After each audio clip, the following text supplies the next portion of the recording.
and silver dreams. Hope ran dry quicker than it seemed. Same old talk, same excuses. Another year of Raider blues. Vegas lights don't hide the scars. Fourth down prayers, broken hearts. We rode hard, we paid the price. Buried hope by week 9. Put it in the dirt, let the whistle blow. Another Raider year laid 6 feet low. We drank the Kool-Aid, paid our dues. Rock bottom blues and black and shoes. Yeah, we scream, yeah, we stay, yeah, we lose. Raider Nation never quits on you.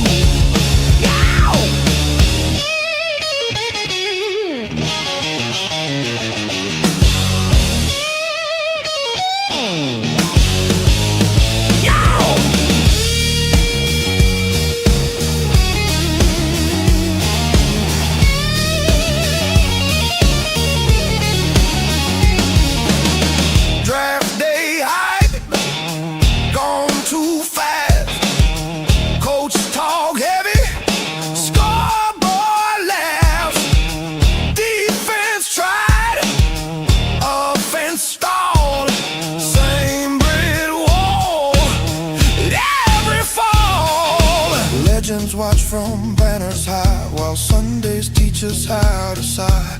Laugh through pain, curse the screen. Love this team like a bad routine. Put it in the dirt, let the whistle blow. Another Raider year laid 6 feet low. We drank the Kool-Aid, paid our dues. Rock bottom blues and black and shoes.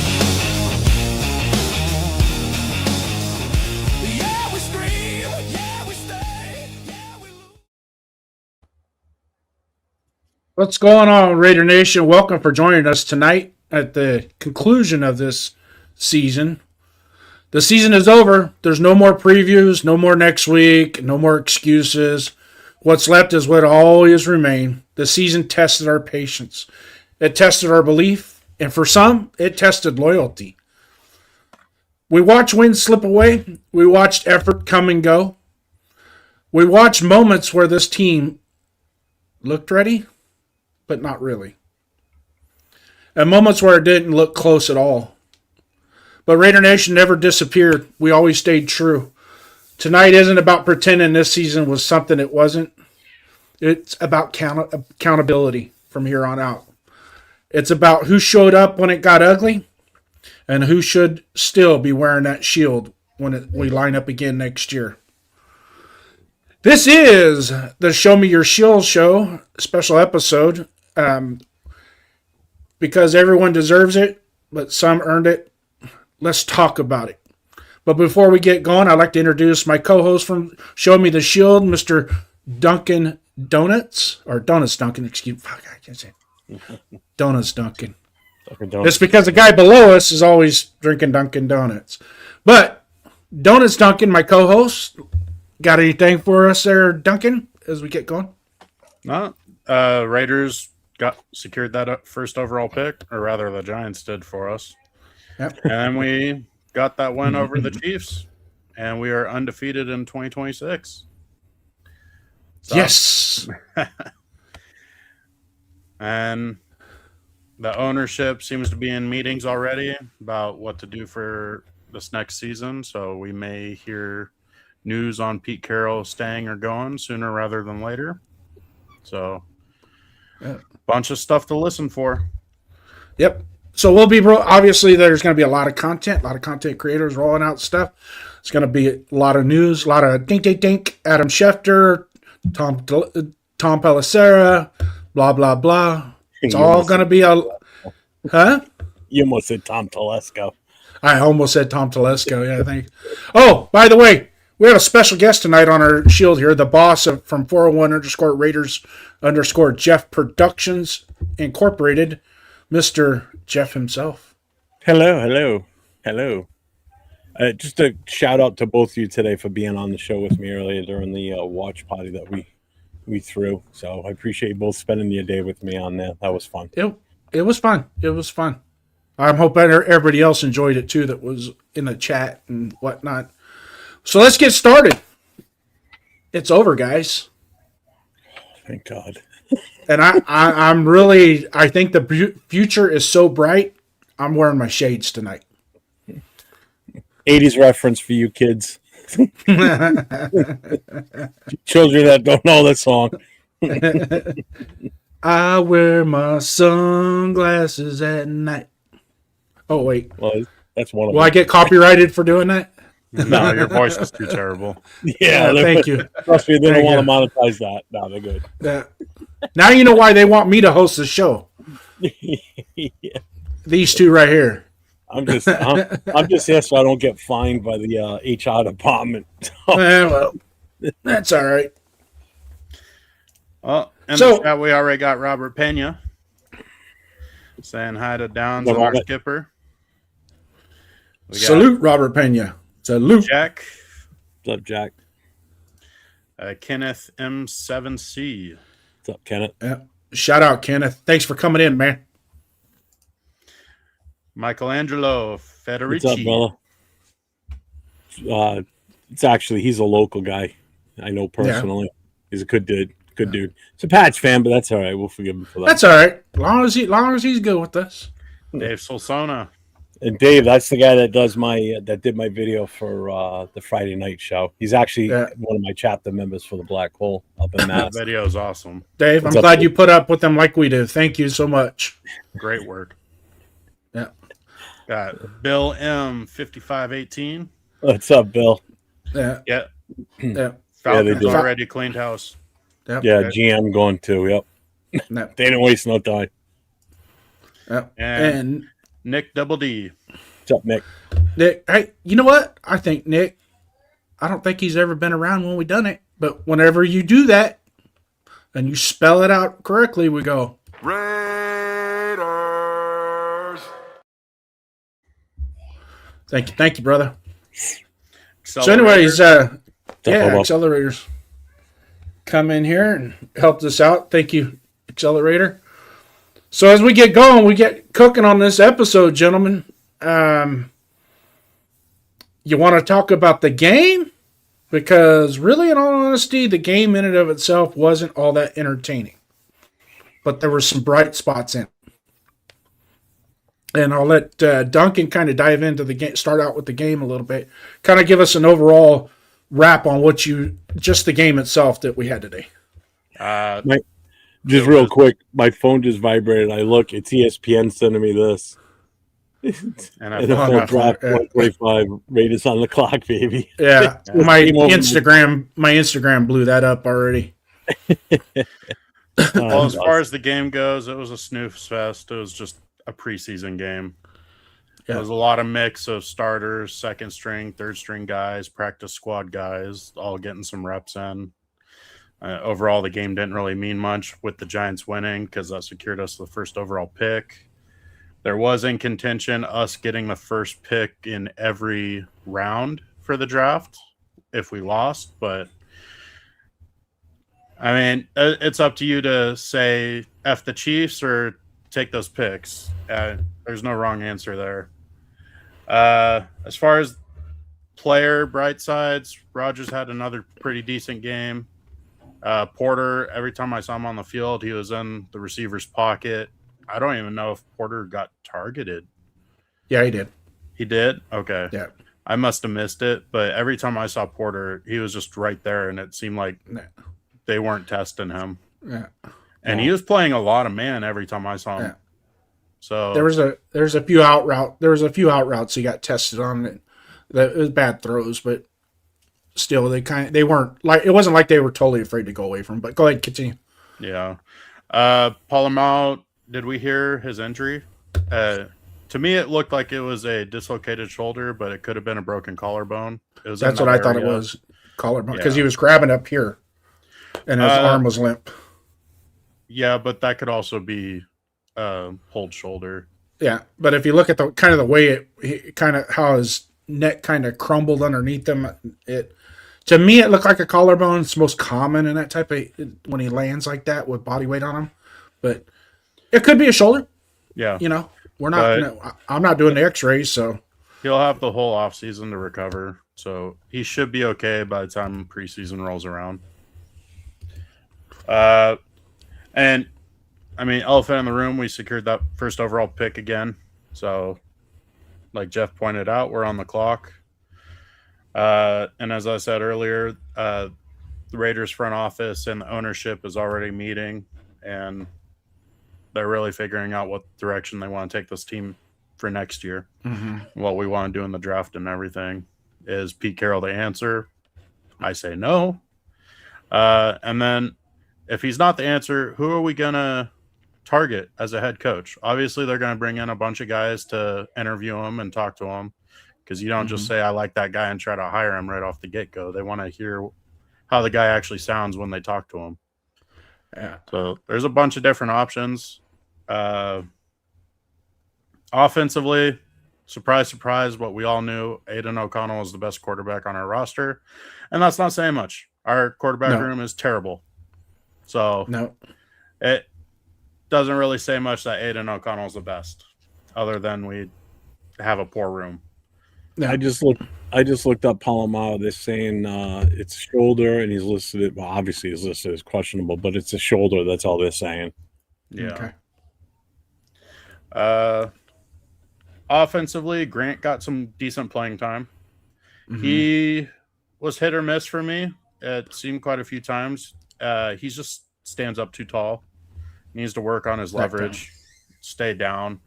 But one good thing that I saw every single play he was in, his feet did not stop. So that's encouraging. If he can learn how to get low, stay low, and keep using leverage, he's going to be a pretty good tackle. And another thing with Grant is he did not get outsped like Glaze did on the right side. Glaze was getting wrecked today. Grant definitely showed some of his athleticism. Yeah. Myers, another solid showing he's a very good tight end when Bowers isn't there. It's upset now.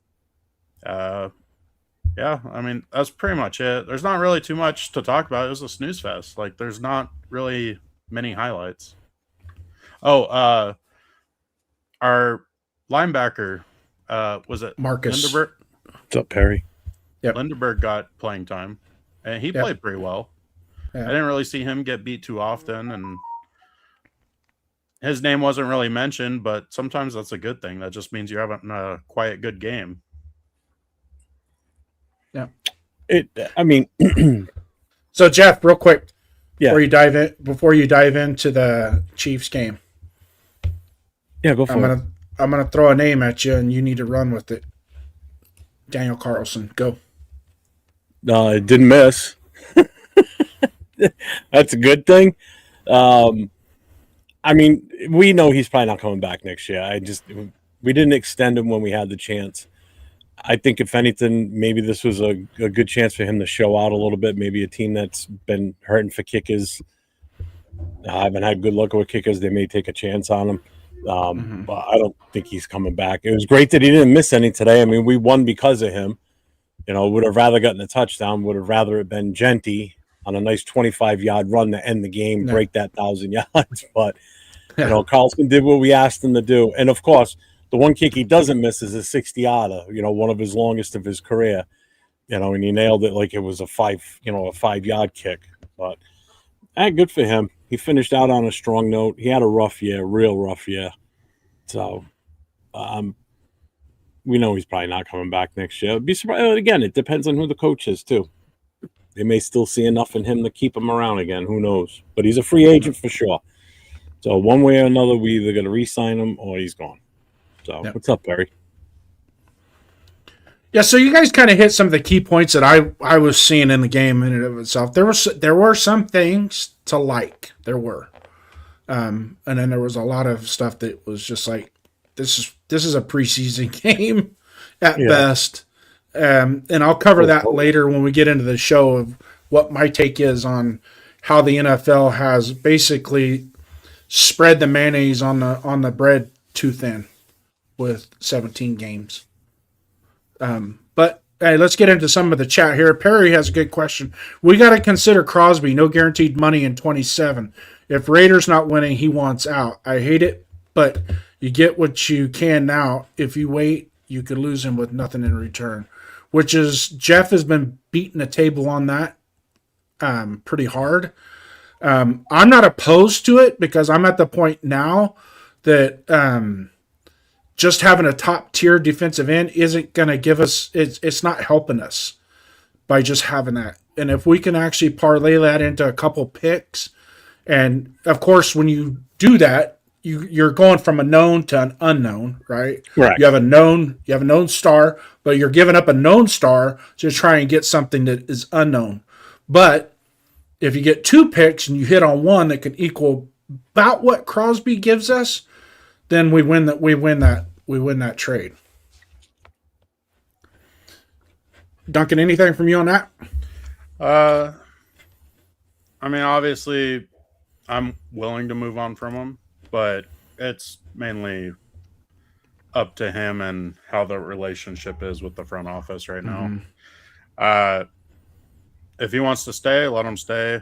I'm okay with that. If he wants to leave, okay, we got to figure out what's our best trade partner. Because for me, I want to get 2 first-round picks for him, but if we're trading with a team with an earlier first-round pick, we're not going to get 2 for him. So if it was realistically somebody like Dallas where we could get the first-round pick from Green Bay that they have, and then next first-round pick from next year, that would be interesting for me. Or if we traded with somebody like the Browns, or somebody else who has an earlier first-round pick, maybe we get their first-round pick and then a second-round pick for next year. I mean, there's a bunch of different routes. Bears are another interesting one. They're overall a young team. They have some cap space available. Adding max to their defense would be good because their offense is cruising mostly. There's a bunch of different teams that are definitely going to be interested in a guy like Max Crosby because he does do a lot of great work that doesn't show up as a sack, but he gets a lot of tackles in the backfield. He really does well at shutting down the run game on his side usually. And he tries to play every single down, whether that's good or bad for him because these past 2 seasons he's been hurt a lot, but that's just the player he is. Everybody knows what they're getting with him. Jeff? I mean, everybody that follows me, you guys know my take on the whole Max thing. We blew it before the draft last year. We could have unloaded him last year and really helped this team. How much would it have helped us this year with the current regime that we have in power? Who knows? So maybe it is best that we didn't do it this year, and we definitely do it now going forward with a new head coach hopefully coming in. We'll hopefully into the next 24, 48 hours, we'll know what's going on with that. It like you said, Jason, he's a great player and everything, but how much is he helping us get to that next level with this organization? He's been here, 7 years now, 9 years. It's just not. Everybody always compares him to Garrett. You can't compare him. He's not even in the top. In all honesty, I don't even think he's in the top 4 or 5 of defensive ends in this league. Seriously, he's good. Don't get me wrong. He's the best player we've got on our team on the defense. He's the face of the franchise. Everybody loves him. But he's no Myles Garrett. He's no T.J. Watt. He's no Micah Parsons. I mean, there's some great defensive ends out there that play completely different than him. So, I mean, I agree. If we're going to trade him away, let's do it this offseason. Let's get the picks for him because God knows we've got a lot of holes to fill. We got 20-something free agents again this year that we got decisions to make. We had no depth this year at all. We had no depth last year. We can't keep repeating that either with no depth. So we've got a lot of positions we need to fill. So we need to build that. So don't expect us to, with a new coach and a rookie quarterback, if that's the direction, to come out of this next year and win a shit ton of games. It's going to take some time, and people have to be patient.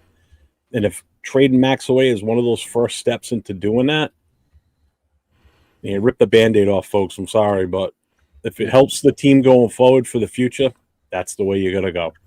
Sorry.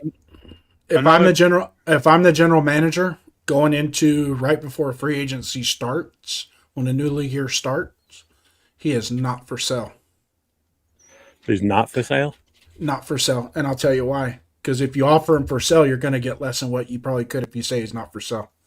No, in other words, let the bidding start high, not start low. Yep. Let him come to you. Yep. Well, I'm all for it. Well, another thing That's is, my own. That's the only direction. That's the only difference I think I have. another thing is though is Max a piece that a new head coach wants to have on his team. Because that could be another determining factor on who comes in as willing to coach our team. If the plan is already guaranteed we're trading Max without that head coach's opinion, they're not going to want to come here. So that's one of those things where you're going to have to take the new head coach's opinion into consideration. Now, if we keep Pete Carroll, then I leave it up to Spytek's opinion. What he wants as the team, let him do it. Because Pete Carroll's not going to be here long term.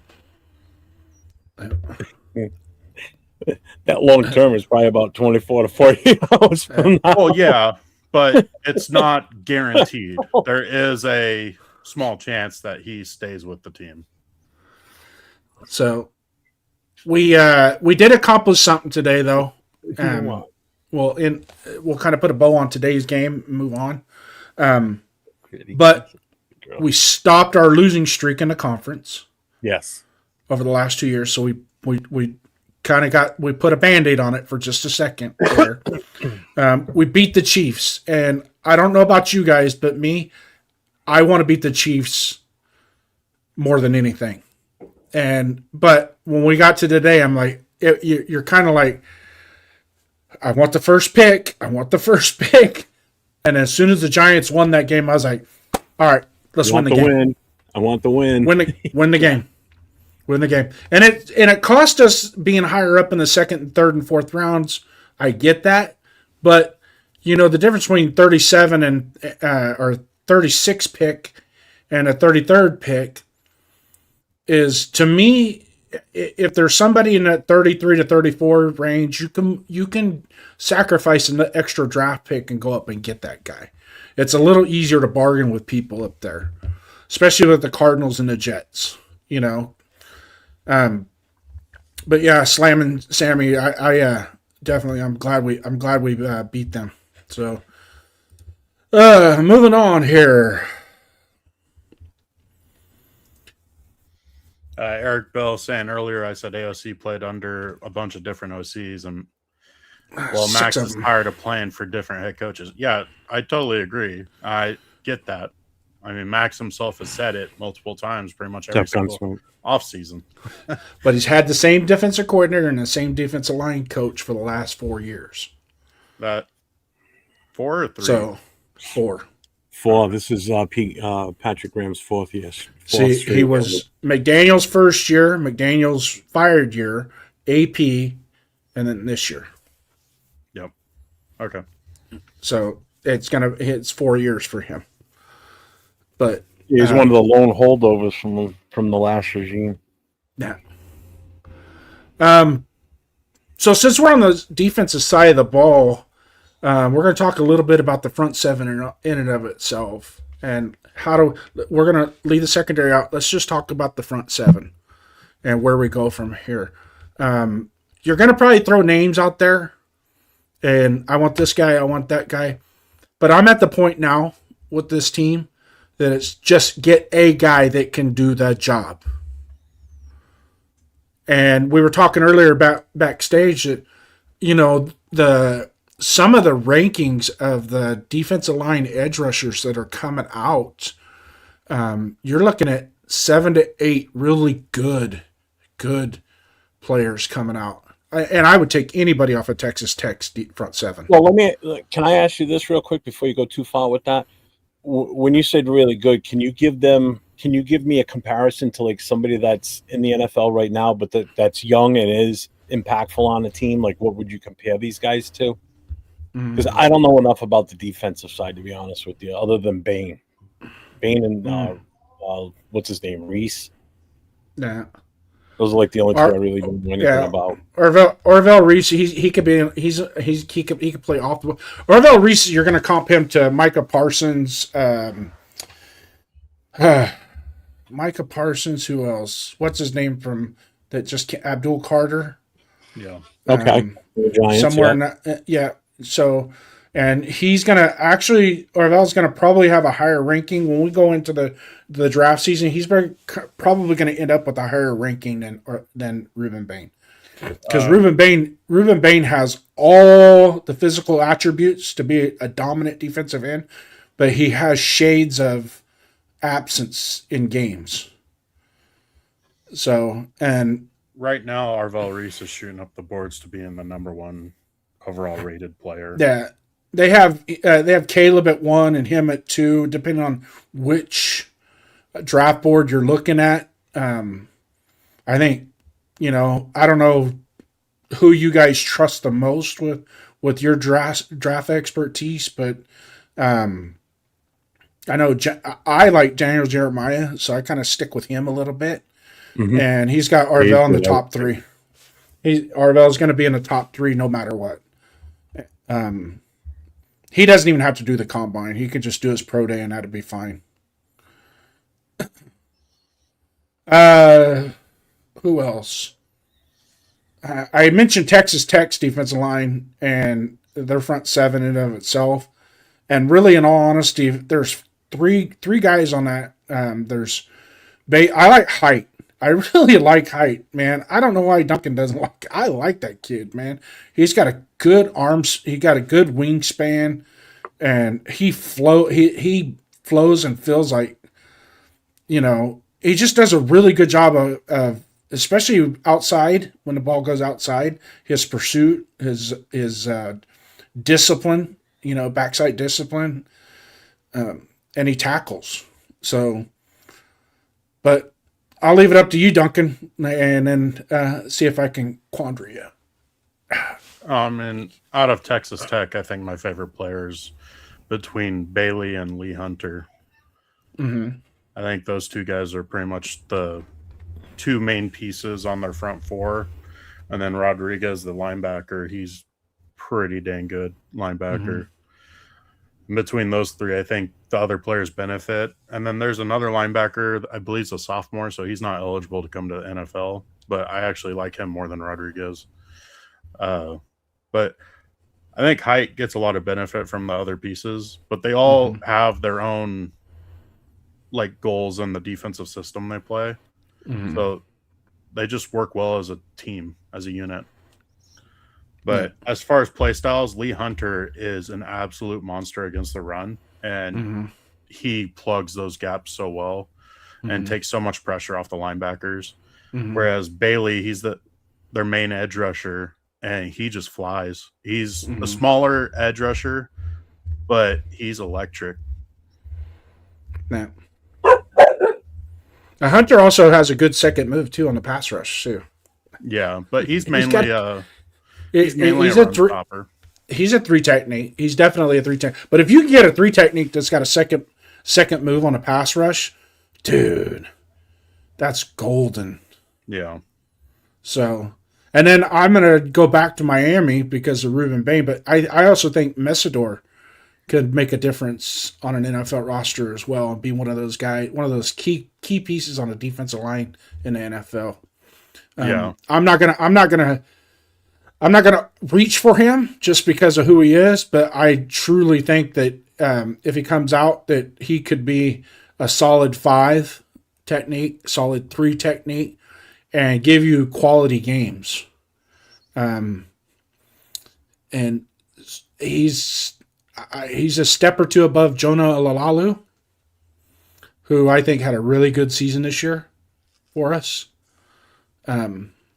So that might be something to consider, Did he end up getting the tackles to break Crosby's first 2 seasons? I don't know. His play is so silent. It's just one of those things where you got to find out after the fact. Yeah.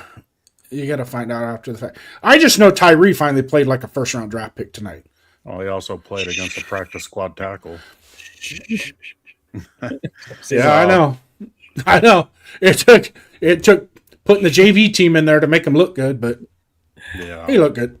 In my opinion, the only thing he did is he increased his ability to Get be traded. offloaded. If somebody wants him, here you go.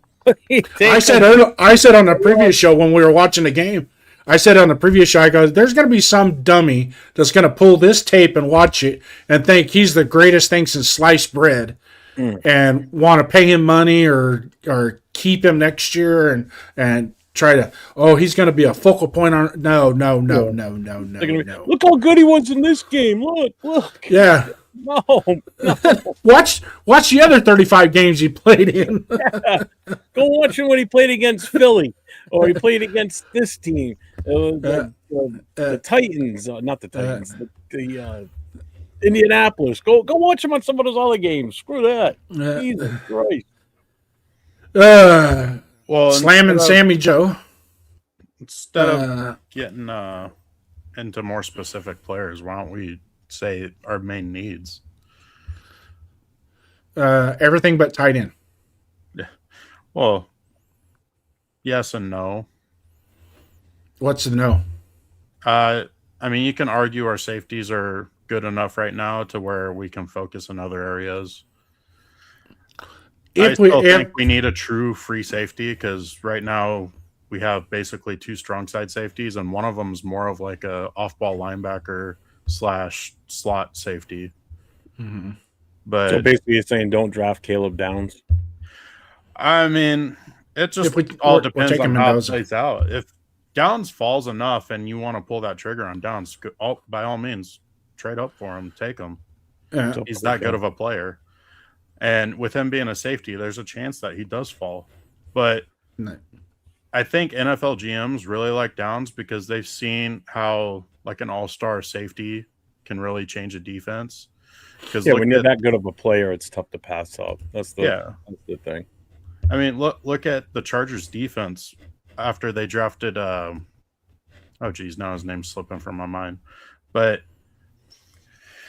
oh god, that's gonna irritate me now. But the Chargers safety, Darwin James, when they drafted him, their defense got way better as soon as he started playing. Because he could really take control of the middle of the field, and he shuts down tight ends. Yeah. So cool. Well, on this topic, Cool Kev here says that we need corners, not safety. Well, let me kind of help you out with that, Cool Kev. He's saying corners and safeties. Yeah. Well, if you get a guy like Caleb Downs to come in, that is going to improve your cornerback play instantly. That's just. I mean, hope so. Yeah. Well, the argument for D-line also having a great pass rush is going to instantly improve those two spots also. So I'm not Bueno is in the chat. We're going to get to you in a minute, Mr. Bueno. But let me get caught up on the chat a little bit here. Eddie Krim here. Let's see what you got. Pete and Gino leave Seattle and look what happened. Hawks are strong on both sides of the ball. Yeah, they did get better on both sides of the ball, but that Jackson Smith in Ingwajiba, I hack his name every time I say it. That dude is he is the real deal. He's the real deal, guys. We got a $2 super chat right here. No one's better than me from Sliced Bread himself. If you say you are lying. And I love bread, so we're good. Thank you. Ain't nothing better than sliced bread, huh? We definitely need linebackers. There's no two ways about it. Nah. I'm just seeing what Coach just said. Yeah, we do. Because who knows what we're keeping from this lot that we have right now? They're all 1-year deals. Yeah. Eddie Krim's got a good one here too as well. Clemson has some studs on defense coming to the NFL. Peter Woods is a freak. I agree. But it's buyer's remorse. Huh? He's going to be early first round, though. Yeah, he's going to be top 15 easy. Just depending on where the teams pick and who they want. But he'll be a top 15 for sure. He is super athletic. My only thing is, Clemson is just for some reason. You see him in a Clemson uniform ball out, and they get to the NFL, and it's like, where did they go? You know. What's up, Raider Paul? Perry Stevenson here. First priority, get new coaching staff that will benefit Mendoza's development the most. Bam! Jeff, run with it. If that's what Spytech wants to do as far as a quarterback, then he needs to get a coach in here that's going to do the best for that kid. Hands down. Don't worry about anything else on that roster. You worry about if that's the coach that you want to bring in because you want to bring that coach in specifically because of who we're going to draft at number one. Mm-hmm. That's definitely the way to go. There's no two ways about it. Because again, I've said this earlier today on when we were live during the game. This is a big investment, man. Number one pick is no joke. We can't screw around with this. We have to do our due diligence. We have to seriously count on this scouting team now to do their job the right way and scout the talent in the way that it needs to be done. Vet everybody and anybody that they have selected to possibly be that first pick. I don't care if you have to go to the elementary school teachers to find out about this kid. If he's got some dirty, nasty secret, they better know about it ahead of time. Plain and simple. Because I don't want any dirt on any of these guys coming out later on. Oh, he's got a DUI for this. Or reckless driving over here. Speed racing with this guy. Or he did this to so-and-so. Did that. Bullying.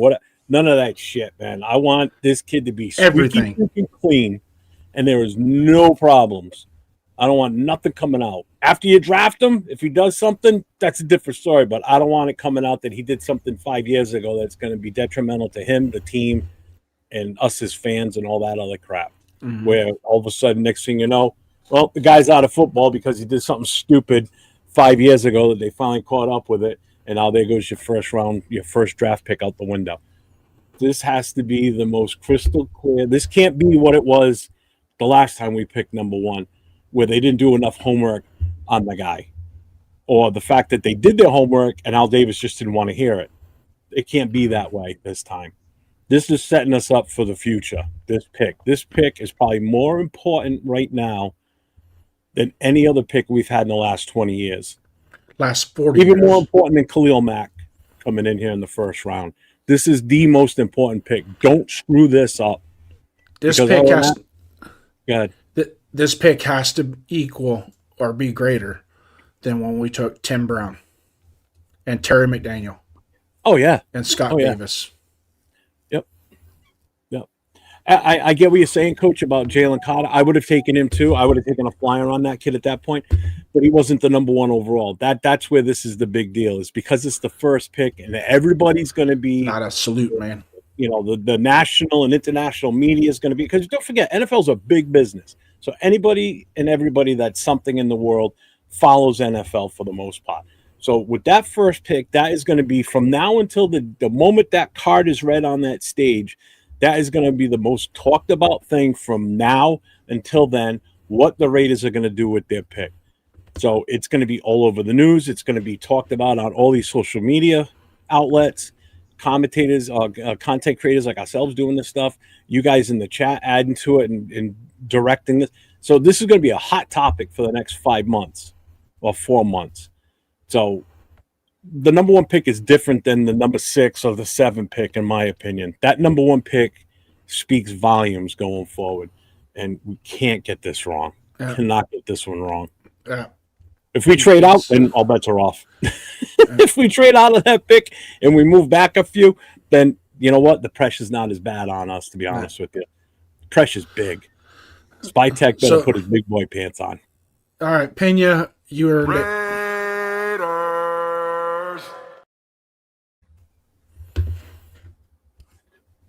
And then Duncan, if you want to throw your weight around on this topic as well, what we were talking about.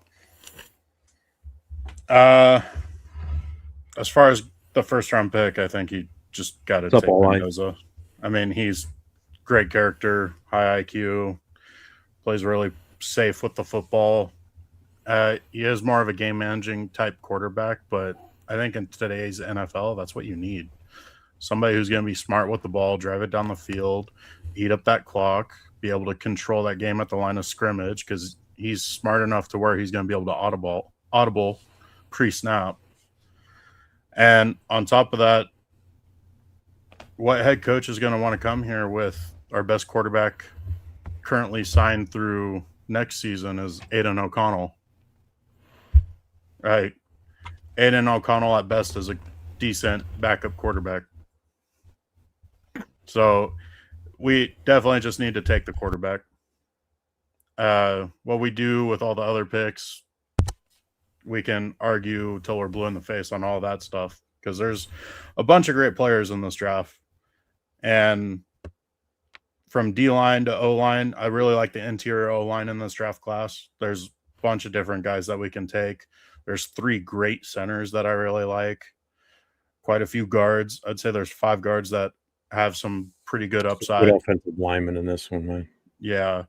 And even though the offensive tackle class as a whole is weak, it's actually fairly good at right tackle.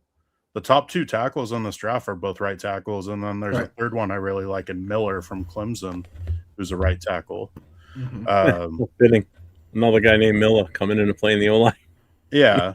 But like there's a bunch of different pieces that could very well be best available and also a position of need, which isn't hard to do because of how many needs we need. It's just our team's so lacking. We really have to attack it aggressively. It's going to start with coaching, then on free agency. We really need to make some deals. And the draft, I don't care too much for the receivers in this draft, except for the high ones. So pretty much I don't see us drafting a receiver. So I think we should probably target Alec Pierce from the Colts. He just had a 1,000-yard season, 6 touchdowns, and he had 21.3 yards per catch or reception. So he could fill up a need. That way we don't have people clamoring that we absolutely have to draft a receiver and then pull their hair out when we don't. Yep. That Ravens so we got some stragglers coming in on the chat here that we gotta acknowledge here. Yeah. So Raider Paul, thanks for coming in with your stupid jelly roll comment, but I'm okay with it. It's jelly belly, my friend. Marcus Banks, man, we salute you. I don't know if we did earlier, but hey, all eyes on G. Thanks for coming in. All eyes. Money Chuck, thanks for coming in. What's up, Money Chuck? I'd like to trade up from the 3rd round to the late 2nd and get Oregon safety Dylan Thieneman. Oh, he's a ball hawk. Oh, yeah. He's a ball hawk. Thieneman is really good. Mm-hmm. And it's crazy how, as we've been getting closer to draft season, how he's been falling. He's just so good. But it could be another thing is safety's undervalued. No. Let's see. Toasted Wonder Bread. Fucking cool cat. Toasted Wonder Bread with American cheese, white American cheese. Oh shit! Yeah, I see Money Chuck now. I don't even see him sneak in here. What's up, man? Slamming Sammy. I think Caden McDonald's the 2nd best defensive tackle. I wonder how far he could fall. The season's only a couple hours old, over with. And a lot of these guys are going to be repositioned as we go along because there's going to be a lot of outlier type things that we need to address as well when we start setting our draft board. We're nowhere near. I think Mendoza's pretty solid at number 1. That's the consensus. I think it's about an 80-20 issue. I think it's 80% yes. There's about 20% of the people out there that say no. And I'll be quite honest with you, I don't understand the 20%'s take on it. I really don't.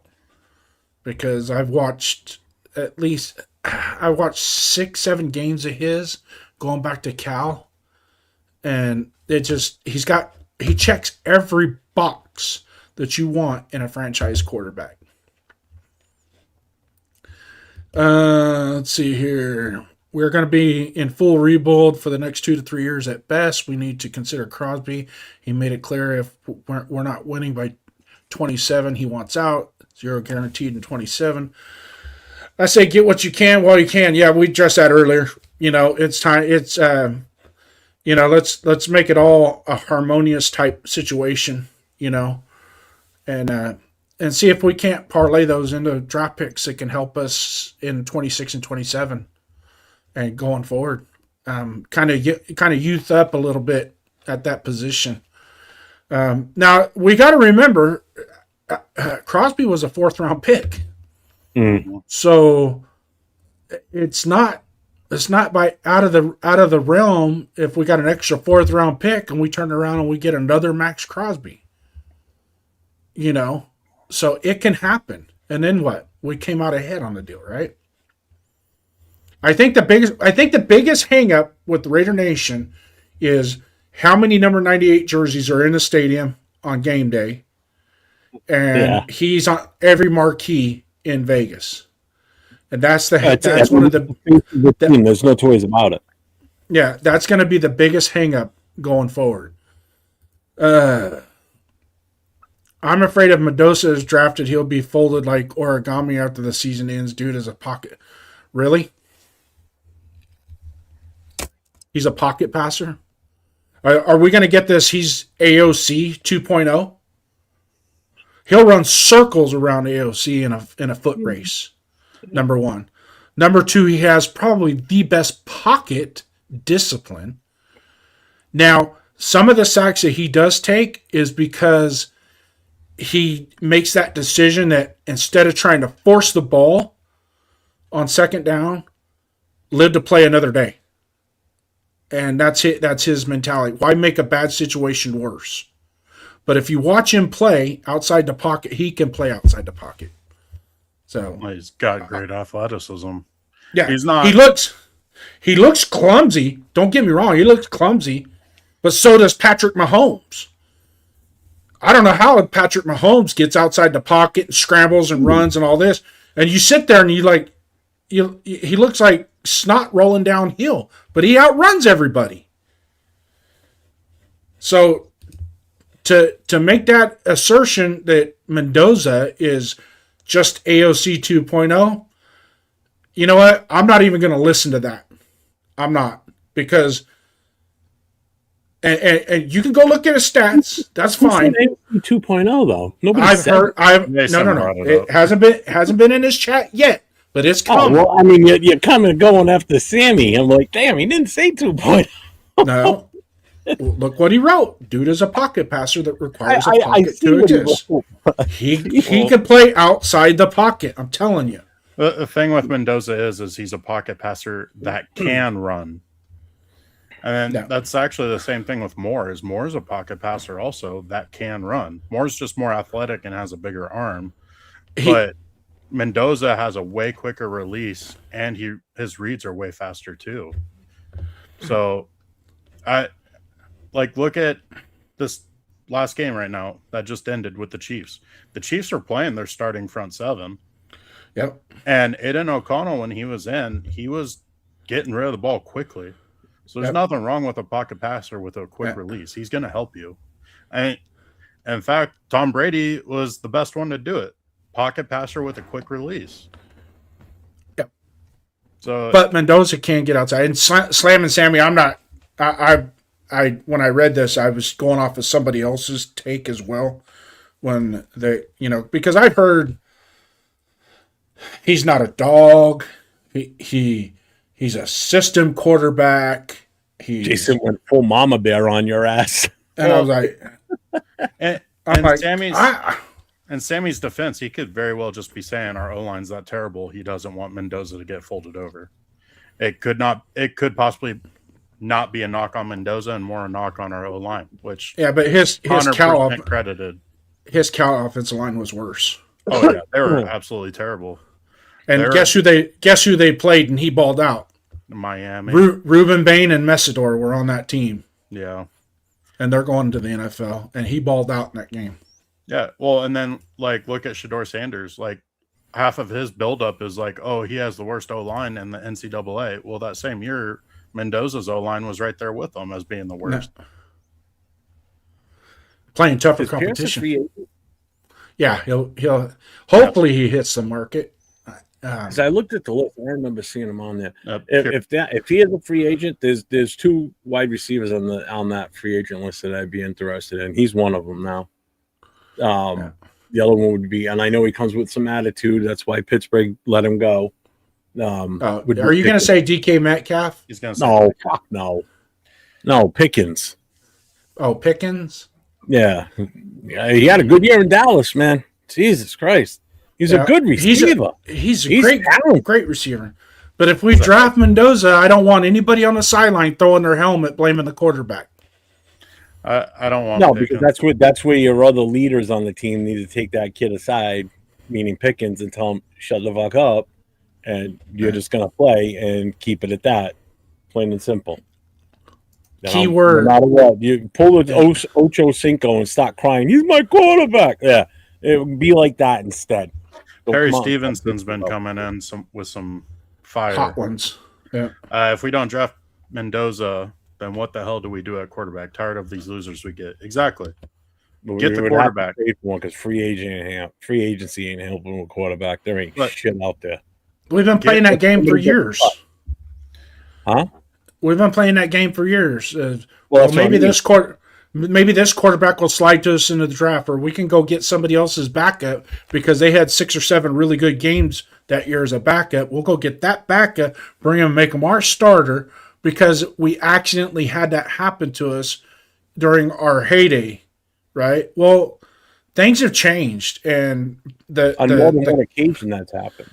Yeah, but the quality of the backup versus the quality of the starters has changed dramatically over the last 40 years. Guys are backups for a reason.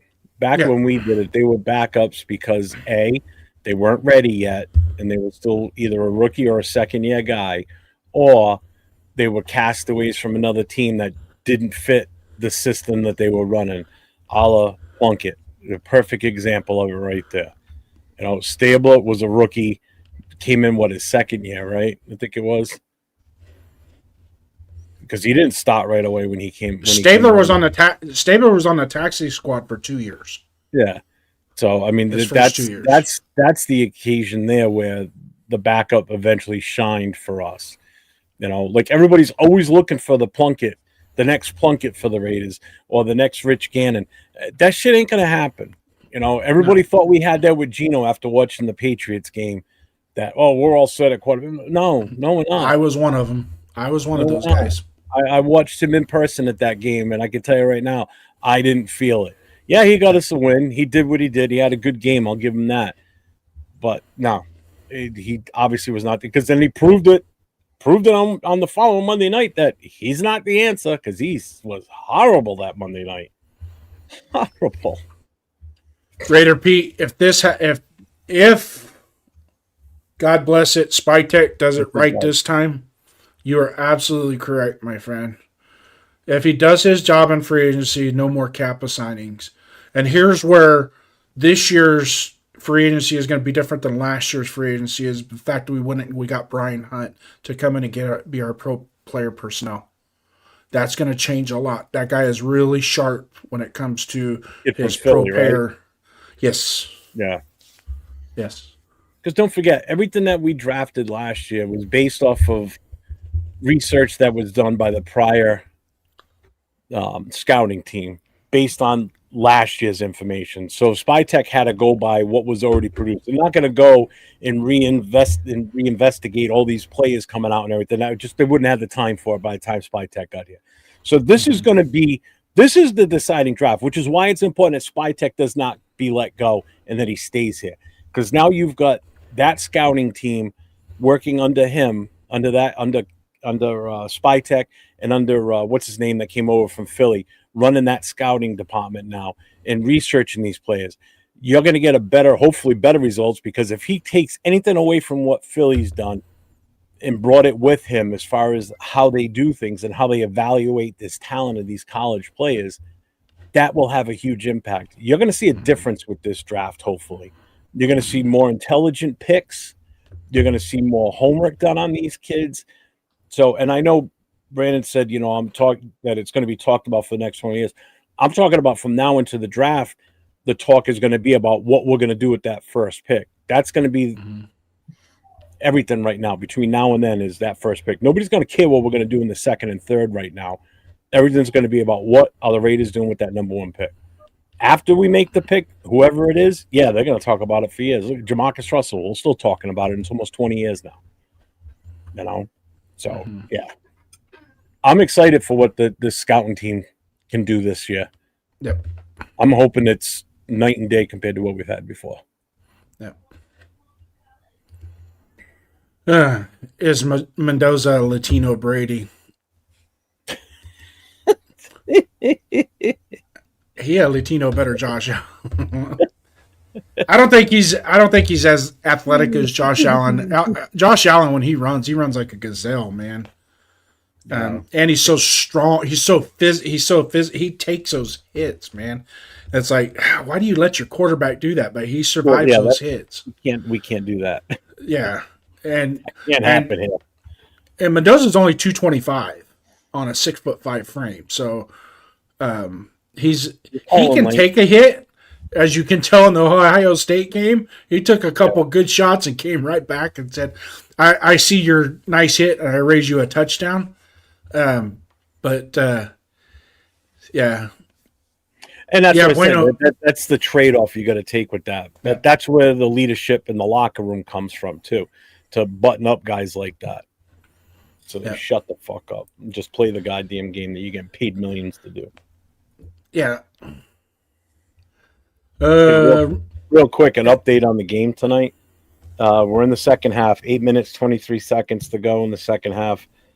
Baltimore 10, and Pittsburgh is about to go for a PAT to tie it up at 10 apiece. And he made the PAT. Yep. Well, we've seen him miss this year, people. So it was a touchdown pass to Haywood. Bueno is a tight end for them. Is a good receiver, but a bad locker room presence. Trust me, bro. And then Cool Kev hits him with the most receivers are divas. Just deal with it. He's not wrong. It's how it's been now these past few years.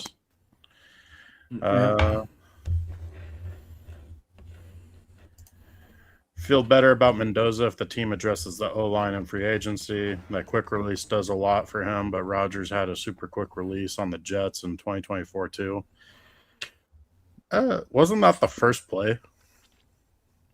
It was the fourth play of the game. He blew his Achilles. Yeah, but here's the deal: he had that injury in preseason. It just because he had missed a lot of preseason because of quote unquote calf strain, but that was I can guarantee you that Achilles was starting to give out already. He just finally snapped it. And you know what? I got to agree with that assessment on Mendoza too. If whoever comes in as coach and with Spy Tech, if they go all in on free agent offensive linemen and they hit that hard, and we get guys like a Lindenbaum and maybe a top right tackle that's out there in free agency or a top guard in free agency. If you solidify those two positions, if you solidify the center with Lindenbaum and then you bring in one other piece to the puzzle as a veteran offensive lineman, then go get Mendoza, plain and simple. Because now I know you're built on protecting this kid. Doesn't mean necessarily he's going to start right away, but now I'm confident in you going and getting him. Just like I would have been confident and wouldn't have thrown my hat when we picked Genti last year if we would have brought in some veteran offensive linemen to make him a better running back. And it's not because of his talents, because the line was so bad. But if you do that, I'm all on board with it 100%, and I wouldn't want to trade out at that point. Just get your guy. But do we wait for? Are you going to take a chance to wait till 2027 to get your quarterback? Nope. No. Take the quarterback. If he don't work out, then draft another quarterback. And if he don't work out, draft another one. Just keep going for him. Like, we can keep building the offensive and defensive lines in the later rounds of the draft, third, fourth rounds, and keep bringing in new talent consistently, and then also keep hitting the free agency. But the quarterback nowadays, you have to have him. And as long as you're available to pick a quarterback, you just take the quarterback. Unless, of course, you already found your quarterback and you're still losing, then Maybe trade back, try to get more picks, and build up your talent as much as you can. I mean, and another thing, in all honesty, if you don't take Mendoza, there's still quarterbacks in this draft that I would like. In all honesty, Chambliss, depending on how Ole Miss does the rest of the way, that might not be a bad option in later rounds. Or even later in the first round or early second, he may play himself up that high. Right now, he's slated at like overall 118, which I think puts him like around the third, fourth round. I think he already played himself into the early second. I think he did too. And Who's then that? Chambliss. Yeah, and don't be surprised if he just doesn't keep on going. Yeah. No, if he has another good showing, he's definitely first rounder. Mm-hmm. And then if they make it to the championship and he still plays well, Mm-hmm. I mean, championship game, he's going to play either Oregon or Indiana, and both of them have really good defenses. And if he plays well against them, that's a true test for him too. Yeah, he'll definitely be top 20. Mm-hmm. So I think he's already early second, maybe even borderline first round already, just with how he's played in the playoffs. Yeah, I wouldn't be shocked to see the Rams take a poke at him in the draft because they've got an extra first round pick they could play with, and Stafford's got at least 2 good years left in him. Yeah. I thought after watching Stafford last year he was on the decline, and I watched him this year and I'm like, nah, he ain't on the decline. Oh, you saw all the investment the Rams did to make sure he was healthy and able to keep his body healthy. Yeah, and he didn't a lot of money that didn't go to him directly, but went to a bunch of stuff that made him healthy and then kept him that way. Yeah. The Surfer Bob, welcome in. Robert Davila, welcome in, brother. Great show. Thank you. We appreciate that. Go ahead, Jeff. Sorry. Or who pulled this one? Who pulled this one? I didn't. I'm not even handling the chat tonight. I did it all day today. This is your show. This is your show. You guys did today. I'm just here to add my 2 cents. Did you hear that, Duncan? Yeah, it's our show. All right. It's under your name. It's under the show me your shield. Yeah, but you're the boss of the company. It's just figuring out. It's your show, douchebag. Just run it the way you want. Anyway, here we go. Slim and Sammy can't put too much on the quarterback's shoulders because the quarterback will always get blamed for things that aren't even their fault. I think Mendoza is good. It's him on the Raiders that worries me. 100%. We've been a shit show of a franchise since we lost that Super Bowl. So it's Raider Nation. Raider Nation is suffering from draft anxiety. I'm sorry, Duncan. Go ahead. Finish what you were saying. I apologize. I said it's about time we get aired out and lose that funk. Time to get some new scents going. Because right now we smell like a bunch of manure. Well, we need to not have draft anxiety and look at the past as to our failures. Yeah, 100%. That's the biggest thing that gets me in these past couple of weeks is how many times people are bringing up past drafts. It's like, how many people are actually in the building that were even there for those drafts? Damn. Mark Davis. But even then, while Al Davis was alive, Mark wasn't actively doing anything.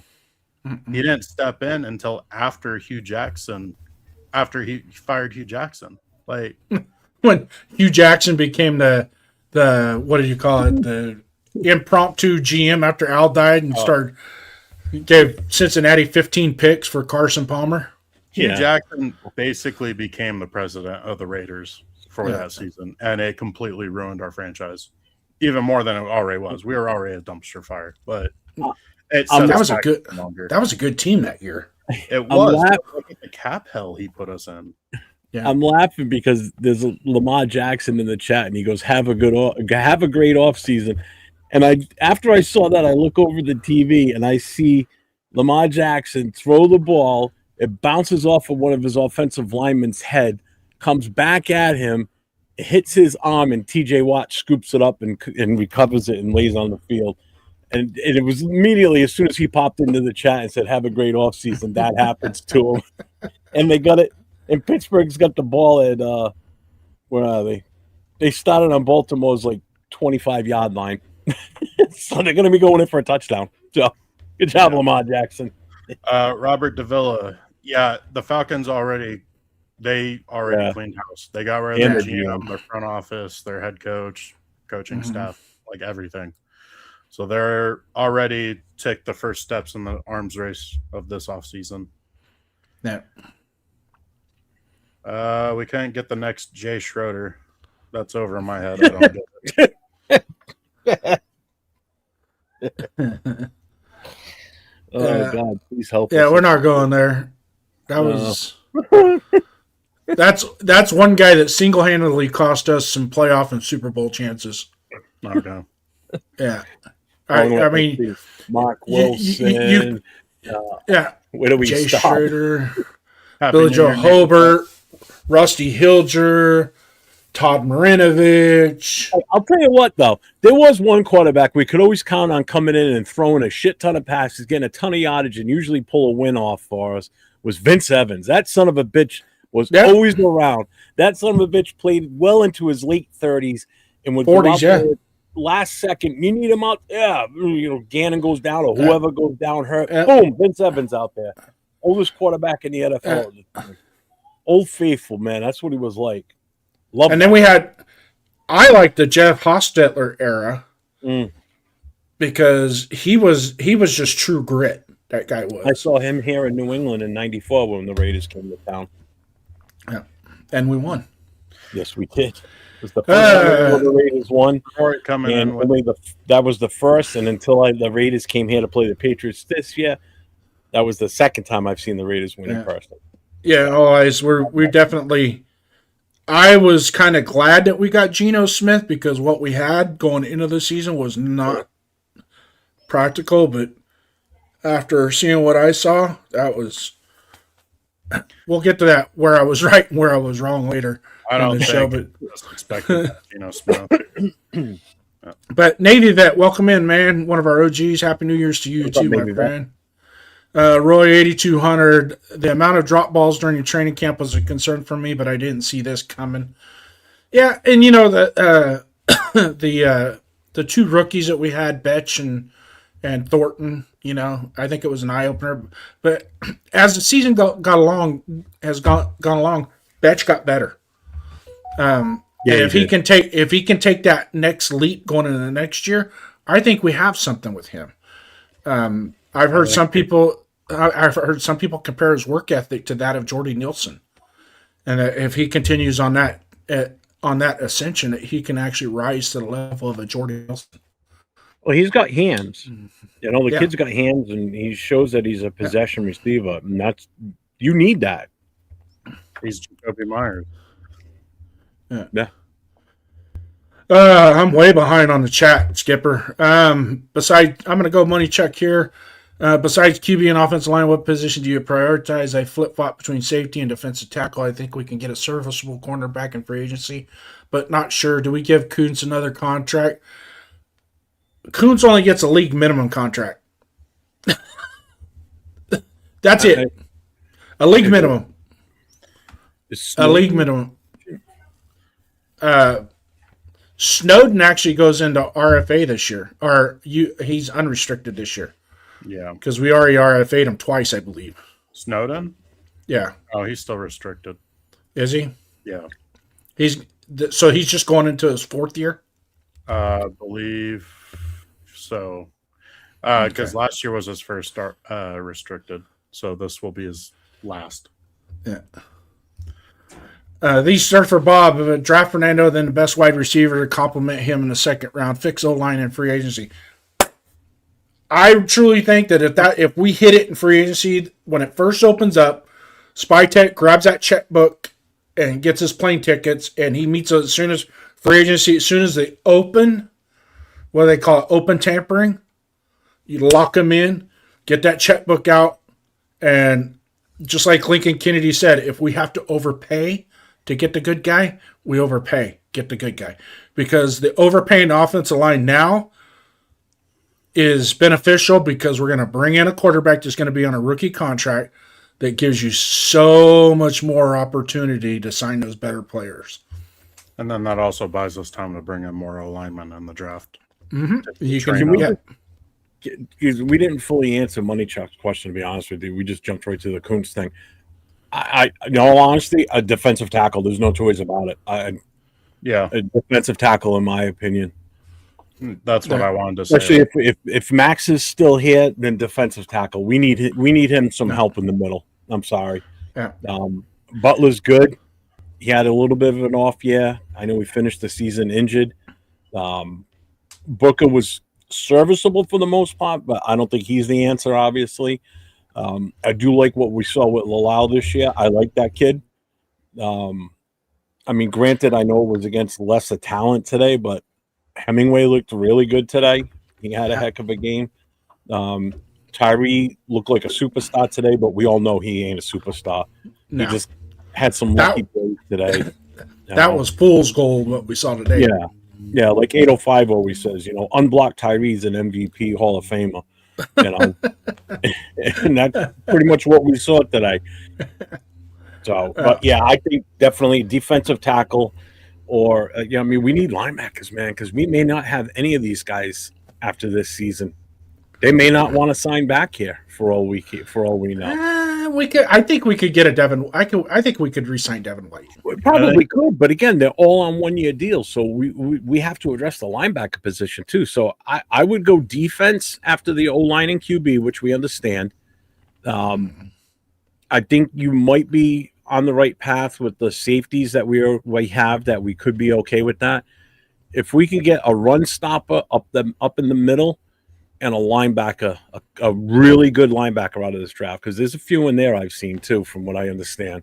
If we could get those Texas Tech guys I mentioned, if we can get one of those badass 3 technique guys that are coming out in the draft that can just stuff the middle, then it's going to help that linebacker out quite a bit anyway. So, Lee Hunter, sorry, I'm trying to finish Rodriguez, my pizza. Starving. Yeah. I'm gonna skip down a little. Robert Davila, please God, let me wake up tomorrow and the Raiders get rid of all this coaching staff. We're doing the same thing. You and me both, brother.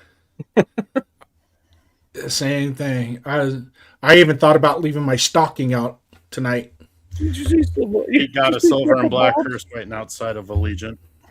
Did you see Surfer Bob's quote message before that one? Before Cool Kev's?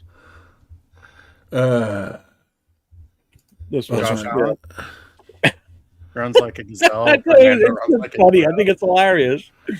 Allen runs like a gazelle. Fernando runs like a giraffe. Yeah. He is goofy. He looks clumsy when he runs, but man, he still yards. He gets yards and he's a lot faster than what you think. I mean, he's you guys go ahead. I'm going to do some research here. Robert Davila, I say we got 6 wins next year.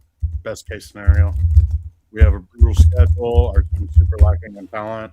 Even if we hit 4 great picks and we do get 2 pieces in free agency that are legit, which I think is the best hope we can wish for, we're still severely lacking. They need to be on the phone like yesterday with Jerry Jones for that 14th and or 21st pick. I'm assuming that's for Max Crosby. It's not going to happen. Max is a Raider for life. I mean, we can hope, but it's also got to think of, is Max done with the Raiders kind of thing? Because all the bullshit he's had to put up with, all the cycling of coaches and front offices, like it's going to come to a point where he's had enough if it keeps going like this. So some measurables, some preliminary measurables, and these are measurables that are taken basically their freshman year, is Mendoza's height is 6'5", 225, and he runs a 4.8 40.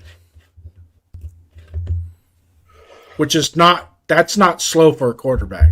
It's not extremely fast. It's not like, ooh, it's not fast, but it's right about in that area where he can get his ass out of trouble if he needs to. I'm going to catch you guys up in the chat. You guys just keep talking. So I'm going to, because you're like 15 minutes behind here. Yeah. Let's see where you. Yeah, definitely a quarterback class is better this year. Damn Skippy on the eye candy. Look at me. Mhm. King of the countdown. No. Hey, 226, new year, new Raiders. That's right, man. We're 0-2. We're 1-0 right now. Unfucking defeated. They will Well, trade down to the top 10 and get multiple first round picks and second round picks. Will it be worth it given the needs everywhere else? That's the problem. We got a ton of open spots. But we can't wait and hope a franchise quarterback falls to us. No. Okay? You have to if you are sold on a guy as a franchise quarterback, you take him. And usually it's within the first within the first 40 picks. Well, who's going to be our head coach? Like, names on the table. Got Chris Shula, defensive coordinator of the Rams. Sala, defensive coordinator from the 49ers. Flores, defensive coordinator from the Vikings. Kubiak, offensive coordinator from Seattle. Like, also heard mentions of the offensive coordinator from the Rams, LaFleur. Like, who are the names that we're looking at that we seriously want as fans to be our head coach? No. And I would love to pick from the Sean McVay tree. Because every coach has worked, and the Sean McVay tree starts with John Gruden. Okay, so you're gonna have a natural West Coast offense, and you're gonna have a play caller that is gonna be dialed in. I know LaFleur doesn't call the plays, but he's been there long enough. I bet you can't call plays. Yeah. I mean, LaFleur is definitely interesting. I generally have a rule that I stay away from non-play callers as my head coach candidate. I think it's a lot safer and a lot more of a guarantee to go after a coordinator that actually calls their plays. Because you don't have any record on how they actually call a game if they're not calling the plays for their team. Like Kubiak, I think, is a lot higher on my list than LaFleur is because Kubiak calls plays. Yes. That's also why I like Shula, because Shula runs that defense. He's their defensive coordinator, and McVay is an offensive guy. And same with Flores. And So, Sala. just Dixon, just to set the record straight, anybody new that's in here, I don't want them thinking I don't hate Mendoza. I just don't want Mendoza here if Pete Carroll.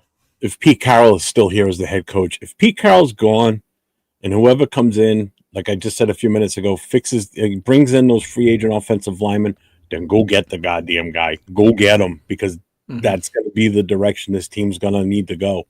Because until we get that bona fide quarterback that we can count on year in and year out, and if everybody seems like he's the one, if the scouting reports come back that that's the guy to get, then that's the guy you go and get.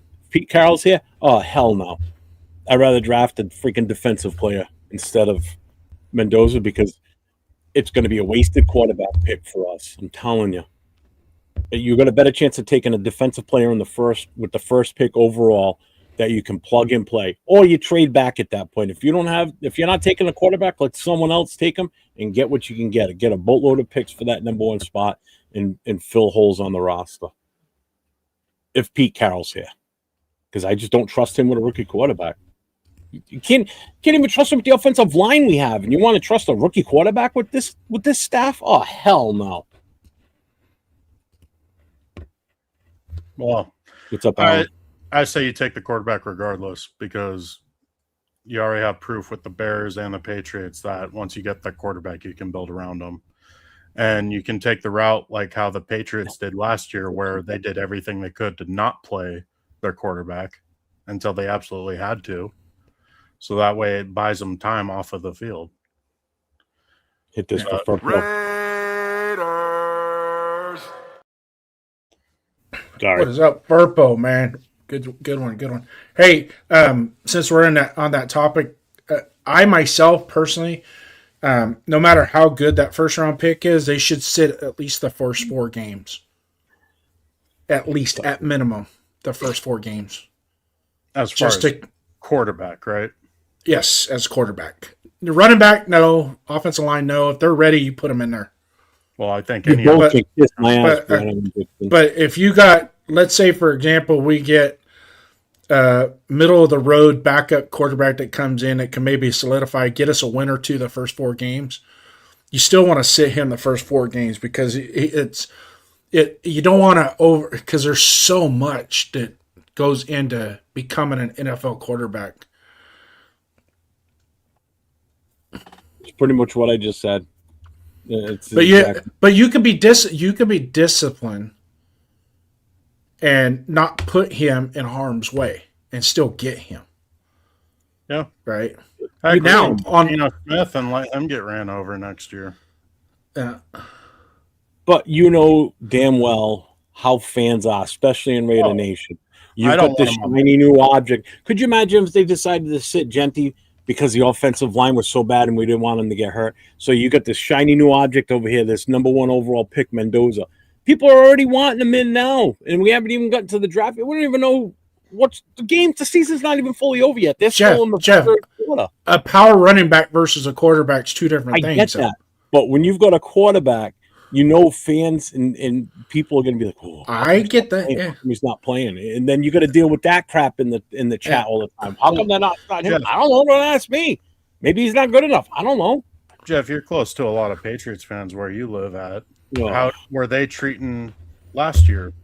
They had that brand new 3rd overall pick rookie quarterback who was sitting on the bench with a team comparable to ours right now. Like, how were they reacting? The same way. How come he's not starting? How come he's not starting? And then when he got out there, he was And people were like, oh, he's not as good as we thought. And then look at this year. What happens when you have a whole again, that coaching staff last year for the Patriots was awful. Yeah. Okay. So it's the same situation we're in now. Yeah. Yeah, exactly. And look what happened. They brought in the guy that Robert Kraft wanted. I knew as soon as Mayo got fired, Vrabel was not even going to be an option for us. He goes there. He surrounds himself with guys that he knows can get the job done, that's familiar with the New England tradition or the way they do things in New England. Brings Josh McDaniels back as the offensive coordinator. He takes Drake Mann. Now the son of a bitch is, talks of being an possible MVP for this season. He goes from a guy that everybody wanted on the field, and then when he got on, they were bitching about him, and to he's going to possibly be the MVP this season. Mm-hmm. Go figure. Yeah. Well, I just keep going to the point where you take your quarterback and you can build around him. Bears did it. Patriots did it. Mm-hmm. Like, it's so much harder to find a very good to great quarterback than it is to find and build a team around him. So you think Mendoza is that good that he's a good to great type quarterback? I do personally, yes. Mm-hmm. And then even I'm not knocking it. I'm just asking a legit question. No, I know, but even then, let's say he ends up being a what was that quarterback from what was it, UCLA that went to the Cardinals, and then the very next year they drafted another quarterback. Even if it's that situation. Oh, Sam Bradford? Was it Bradford? No, it's not Bradford. I can't remember his name, but he ended up getting traded to Tampa Bay. But even if Mendoza ends up not being that guy, we're going to be in another position to draft a quarterback. Thank you, Raider Nate Rosen. Hey, Nutty Nate, what's up? Yeah, there you go, Rosen. Yeah.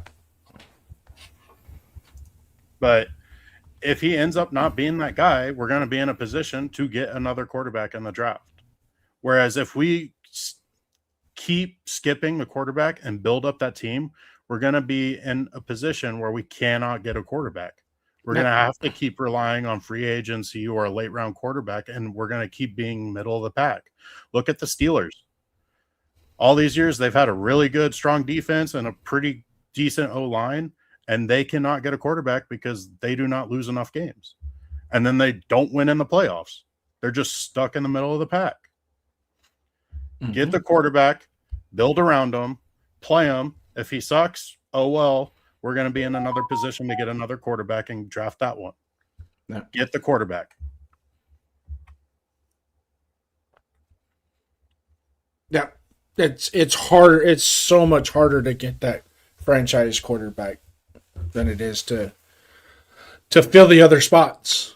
You Yeah. know, it just. I mean, we haven't done it. Other than Kenny Stabler, I mean, even when we drafted Derek Carr with a 35th pick, 35th or 36th pick, Oh. we didn't draft him to be our franchise quarterback. We drafted him he was actually going to be a backup quarterback, and we traded for Matt Schaub. Matt Schaub was supposed to be quote unquote our franchise quarterback going forward.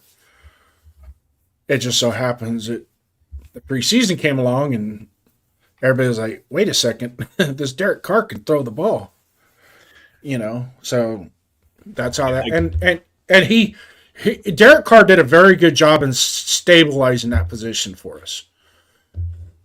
Did a very good job. It's unfortunate that we didn't carry the rest of it with him. That we had some good offenses, but we never had that complementary defense that would take us to that next level. I bet you to the end of the chat, so I'm relinquishing the mouse. But I can't get on the Lamar Jackson kick. No. I can't. No. It's going to cost too much, and I don't want a guy that's going to play most of the season early and then be out when you need him the most, when you're fighting for a playoff spot. No. Those games he missed this year, this game wouldn't even matter right now. The games he missed early in the season that they could have won if he was out there. Granted, Tyler Huntley did a decent job for them, but 100%, Roy. Coach JB says it all the time. A good quarterback makes an O-line better. 100%. I mean, look at AOC compared to Pickett today. Pickett was absolutely dog awful and had the D-line sitting in his hole. And AOC, who's not a great quarterback at all, not even a good quarterback, maybe a good backup, and that's as best as it gets with him. And the O-line already looked better because he was getting rid of that ball quicker. Oh, he definitely was. You could see it. He ran like a goof when he tried running for that first down. I thought that was funny watching that run. And there's another component to this as well, is getting a better offensive line coach. That's 100% the biggest hiccup with this offensive line. I'm sorry. They don't go from being as decent as they were last year to just being awful. Bueno, besides overpaying, now turns us into a respectable franchise, and then later on, when we are consistently winning, then we can be tighter on the checkbook. Amen, brother. Good call. Yep. Good call. Alan Dukes Jr., when was the last time you heard the Raiders had a locker room atmosphere you'd want? They need a hard-ass coach that can weed out singles for team players. How many take pride in the shield? Exactly. I mean, other than Max, I can't really point to maybe JPJ, but this coaching staff ruined that with JPJ. Yeah, Bowers, I think Bowers was a silent leader. When Bowers, he's not a Bowers. talker. He just he just does everything. The silent one would be Colton Miller, to be honest with you. Him He's too. the longest tenured veteran on this team right now. He is the captain on the offense. He is an offensive captain, but he's very reserved. That's the thing. You've never heard him say much of anything. Like when he had a press conference earlier this year. He came out to the podium. That was probably one of the first times I've seen him in a long time come out and talk. So he's not extremely vocal out in public or like at the podium. We don't know what he's like in the locker room. Like, he's just not one of those social media guys either, where he's putting all kinds of shit over, social media platforms and everything. He's a quiet, reserved, leader. But he leads by example, is what it is with Colton Miller. He leads by. I thought they just killed Aaron Rodgers. Yeah, he got up. But going back to what Alan Dukes said, talking about a hard-ass coach, I mean, the first name that comes to mind when you think hard-ass coach for me is Brian Flores. That's kind of why he got ran out of Miami, is because he was a hard-ass coach. He thought Tua was soft, and he made it a point to target Tua, and he got ran out because of it. But guess what? Some of those very good defensive players they had in Miami all followed him to Minnesota because they love him. So it definitely could be a locker room changing guy in Brian Flores, and he's a hard ass, and he's going to bring a different type of culture than we have right now or have had in the past few years. Only issue is it might end up getting too similar to when McDaniels was here, because McDaniels is a my way or the highway kind of hard ass guy. Do it how I tell you and do it exactly how I tell you. So we could run into issues like that if we brought in Flores.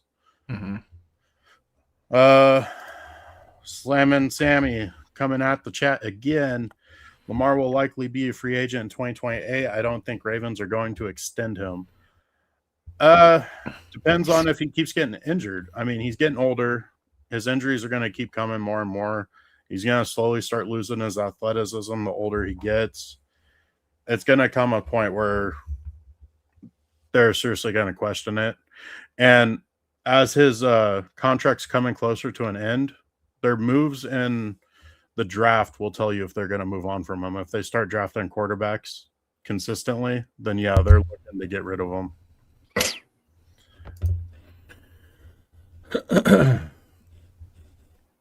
Right. Robert DeVille, look, we can do this. Head coach, OC, Q1, right guard, left tackle, linebacker, D tackle.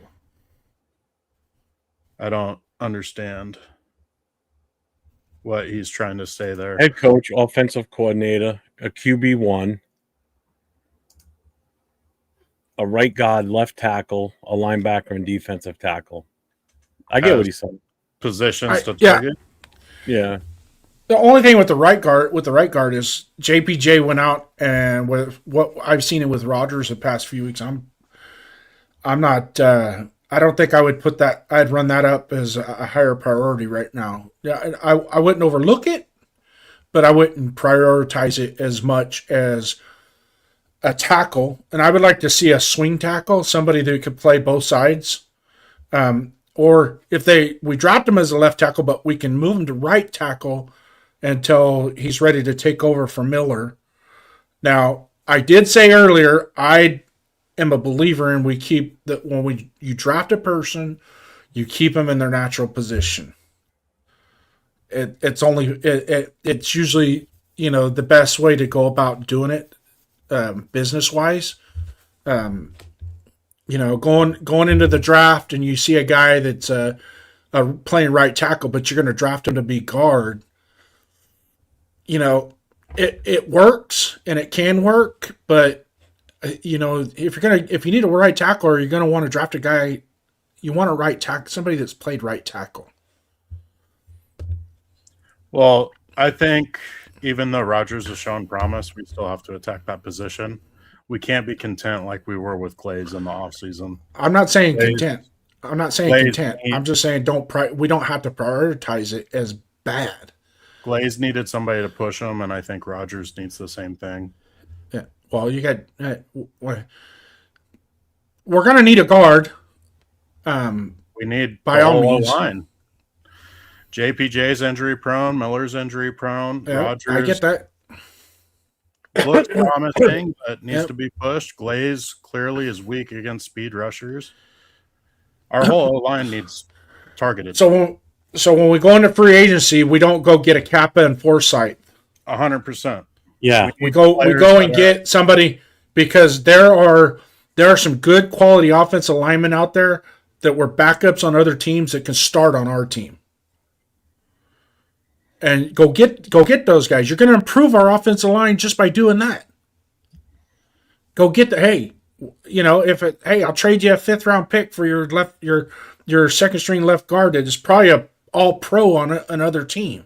Yeah. He just happens to be. I mean, you look at the Philadelphia Eagles is a perfect example. Their backups are better than any of our starters. Oh hell yeah! Why do you think they were able to let Booker walk like they did? Guy probably would have started on some other teams too. So he was a third stringer there. Yeah. And he turned into a serviceable player for us to, come in and do what we need him to do. Not the greatest, but when we needed him, he was there. They didn't get any reps out of. We jumped over to the defensive side though on this conversation, Jeff. I was actually talking about the offensive line, not the defensive line. So we get rid of Carroll family, strengthen our line in free agency, draft Mendoza, and let them compete for QB1 with AOC. I don't even think there's Mendoza's already 2 times better than the AOC. Yeah, I don't think it's competition necessarily. I think it's if AOC is the veteran on our team, AOC starts to let Mendoza sit and learn. Mm-hmm. I'm fine with that. Too. Gonna piss off a lot of fans, but guess what? Don't kill our quarterback when we don't have a team around the quarterback position yet. Mm-hmm. And stop effing with my emotions. The front office of the Raiders. AJ Cole, yeah, he's definitely a Raider. Yeah. Hopefully he retires a Raider. I wanted Leckler to retire a Raider, but didn't happen. Yeah. I'm also for letting Ruggs Nope. See goodbye. He's gone. Yep. We got the money to buy an offensive. What was that? What did he say? What did I miss? Raider Travis said, I'm all for letting Rudge try out. No, not he's been talking Ruggs a lot lately. No. I mean, I'm not against it, but I'm also not 100% like, yeah, let's absolutely not. And nothing against the kid, but the whole situation in of itself, we don't need that. Panthers didn't extend Cam Newton in his 30s and actually led his team to a Super Bowl, unlike Lamar. Yeah, very true. I thought that was dumb by the Panthers to not extend Cam Newton, but he was also having serious arm issues because he could barely throw the ball when he was with the Patriots. Nah, he was struggling. Lamar Jackson can still sling the ball. That's the difference there. Remember when the Raiders brought Art Shell? Man, they'd die for him. Yeah, well, with a 2-win season. Oh, no, you don't remember the Art Shell 1.0. Yeah. That was so we were around for the Art Shell 1.0. And so the Art Shell 1.0 from 88 to 94, was it? Anyways. Yeah, the first goal was good. Yeah, so he took over in 88 for Mike Shanahan, and Mike Shanahan was trying to implement his culture into the Raiders culture when you already had Greg Townsend and Howie Long and Tim Brown and Marcus Allen, and those guys were on the roster. These are hardcore Raiders, and this guy was trying to bring his quote unquote his style of football team in. And when it got to the point where he was getting ready to fire Willie Brown and Fred Biletnikoff off the coaching staff because it was quote unquote his coaching staff. Mistake. You don't touch those guys. Those guys aren't going nowhere. So that's where the fight kind of began. Plus he wasn't producing on the field with the, and the Raider way back then was Al Davis gets the players, you coach the team. That's the way it was. He gets the players, you coach the team. And he started to pull some shenanigans. The locker room started to kind of implode on the coaching staff. And then when they made Art Shell the interim head coach, it was like a relief off of everybody's chest. And then they can, just something simple and stupid as Mike Shanahan had a rule, no sitting on your helmet on the sideline. Right? No more sitting on your helmet on the sideline. Just little shit like that, right? Well, you know what Howie Long liked to do? Sit on his helmet and watch the offense play on the sideline. Yep. And when Arshell came back, guess what? If you want to go down at the end of the field and watch the offense while you sit on your helmet, go ahead. I don't care. Biletnikoff used to do the same thing when he was watching the defense when the offense was on the sidelines. Yep. So would Stabler. Him and Stabler would sit side by side on their helmets and watch the game. Yeah. So, and that's when the culture flipped, and then they had two. It wasn't until after the Buffalo game in 1990 when we got obliterated in the AFC Championship game is when his team started 8-8, 7-9, and then Al Davis was kind of forced to make a change because it just became too stagnant at that point. Plus, Terry Rubisky was a horrible offensive coordinator. God, He's that guy still out was. there too. I think he's still Oh, around. Rubisky? I think he's Yeah. he does consulting and stuff now. I don't Yeah. think he coaches anymore. I've seen his name pop up here and there sometimes. Yeah. God, man. We ran the same play like 20 times in a row when he was the offensive coordinator. It was, If it worked was once or horrible. twice, it worked. yeah. Yeah. 805 is in the building, just so you guys know. 805, What's up, 805? welcome in, man. Just left Hollywood. Leo at the bar next to the stadium. It was good Yes, beating sir. the Chiefs and still holding the number one. Pittsburgh, here we come. Yep, we are officially on the clock. Yeah. So some people were talking about your point, Jason, about the draft players at their natural position. I agree with Money Chuck. A lot of offensive tackles do convert to guard, but a lot of those tackles are natural guards, but they're playing tackle in college because A team necessity. needs- Yeah. Yeah. Out of necessity. I think the perfect example for this draft is Trey Zune from Texas A&M. I think he's going to be a very good guard in the NFL, but he's played pretty much exclusively tackle, I believe, in college. Let me simplify the point I'm trying to get is if you have a guy that has played guard for 3 years in college and is All-American, you don't draft him and then say, hey, you're going to play center this year. And it's like, he was a guard, right? Yeah. Usually, when we're talking about this, usually you draft him as an offensive tackle. That's kind of your intent. Now, if for some reason he parlays into an offensive guard and does really well, great, man. You hit the nail on the head. But I don't want to go out and draft a guy that's a tight end and expect him to play quarterback. I don't want to draft a defensive tackle and expect him to be an edge rusher. I don't want to draft an edge rusher and expect him to be a defensive tackle. You see what I'm saying? It's kind of stick to the core natural of their position when you're drafting. If for some reason during the development process that changes, fine, it happens. I get it. But draft based on their natural position. Yeah, you know where those changes usually come? In college. They were big enough in high school to play a certain position, but then they get into the college ranks and they're too small, so we move them Things to tight change. end.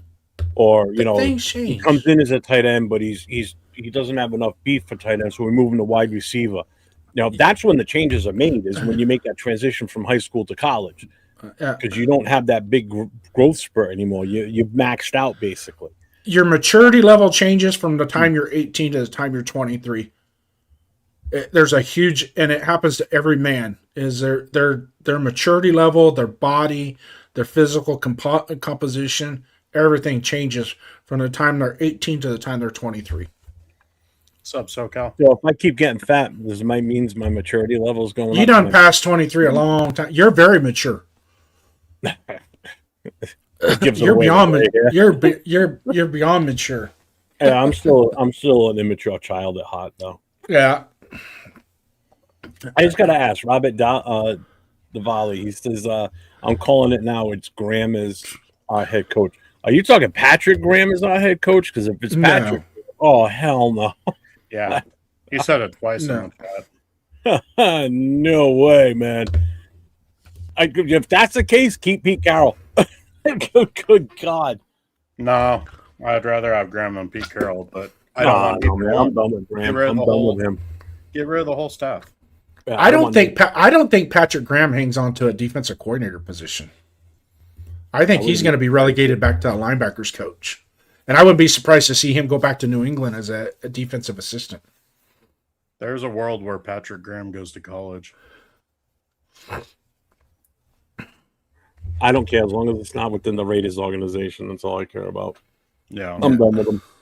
There's also the fact that Patrick Graham keeps looking for a head coaching job, and we keep trying to do everything we can to keep him on our staff and not give him that head coaching job. I don't think he stays. I don't think he re-signs with us. Fine with me. See ya. Yeah. Get rid of our I whole don't want coaching staff. anybody left.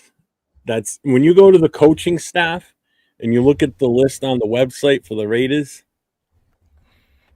Oh, I just don't like you, Bueno.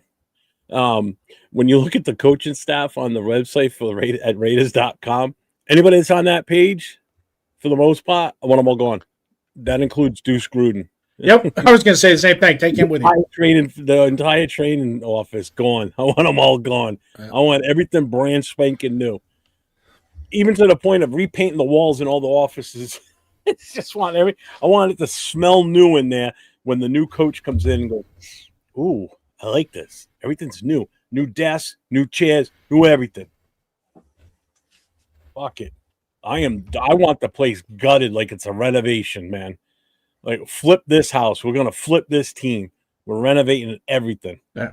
If you're gonna rebuild, that you have to do it from the. I mean, even if you got to tear the foundation, the concrete foundation up out of the ground and start with fresh dirt, so be it.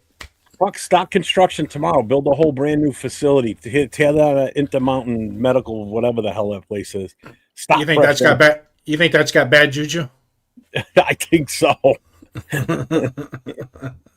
Go back to eating our meals out of a trailer.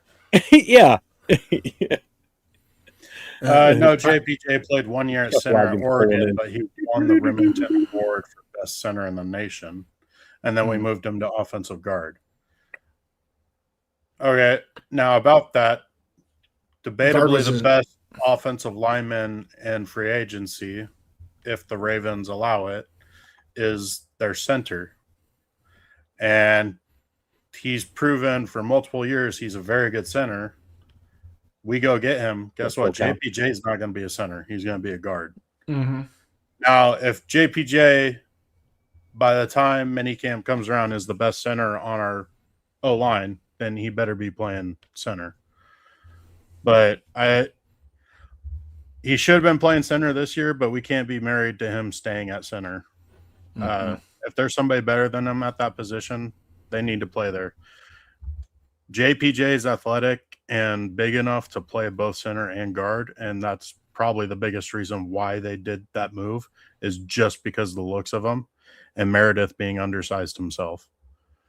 So, yeah, JPJ at center would be great, but if we did get the Ravens center, that'd be even better.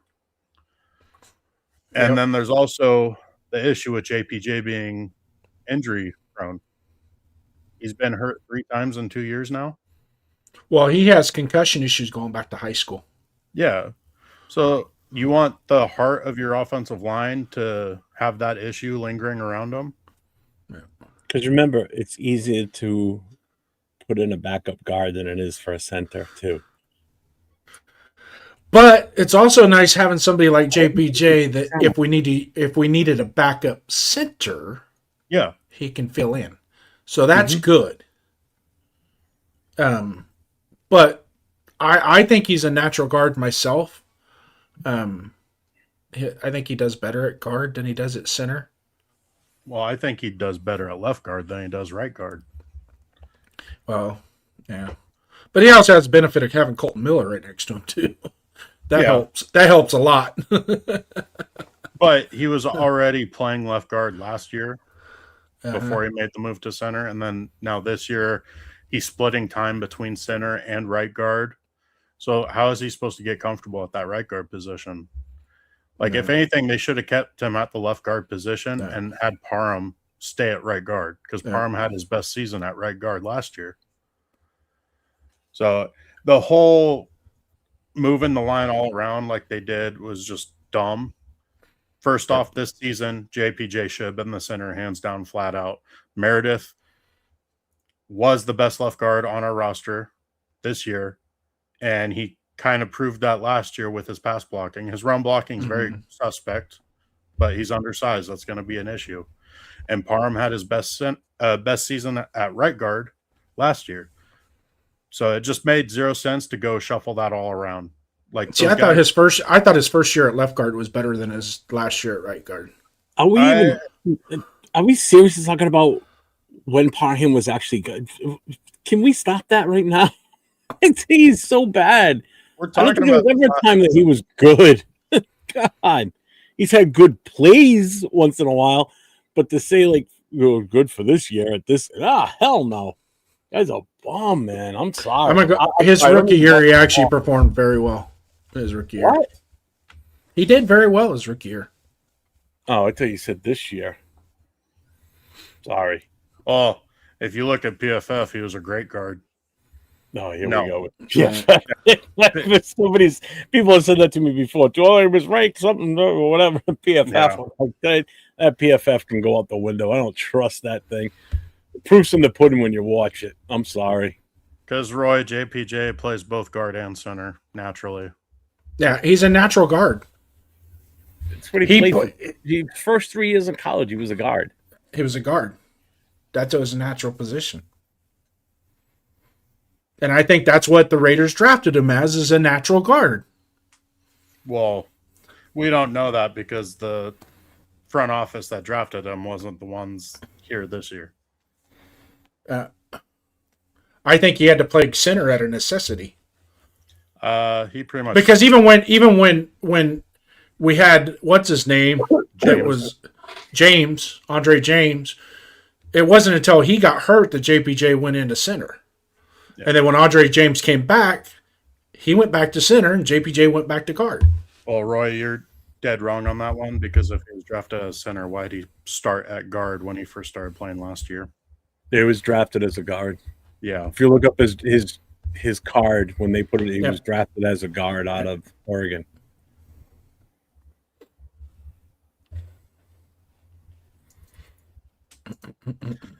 Plays center 1 year and is finally healthy and the best at it, but we move him back to center. I think he meant back to guard. Look, I get the frustration of moving him to guard this year because we didn't have a better center on the roster. He should have been the center, hands down. There's no argument there. Yeah. I'm just saying with the possible free agents out there, it may be he ends up being a guard plus his injury history. It may be you don't want him at center because of the injury history. That center is a very important position on that offensive line. I'm not bueno. He was drafted as a guard. There was a report that he forced AP to move him to center. Yeah, that's accurate. Because JPJ was even bragging about it, I think, on Max Crosby's podcast.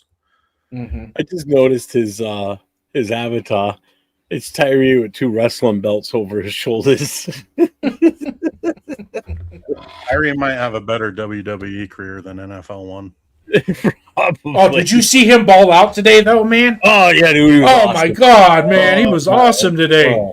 Yeah, he destroyed that practice squad tackle. Dude, he's on his way to the Hall of Fame with that performance. He scored the team 2 points. He alone got us 2 points.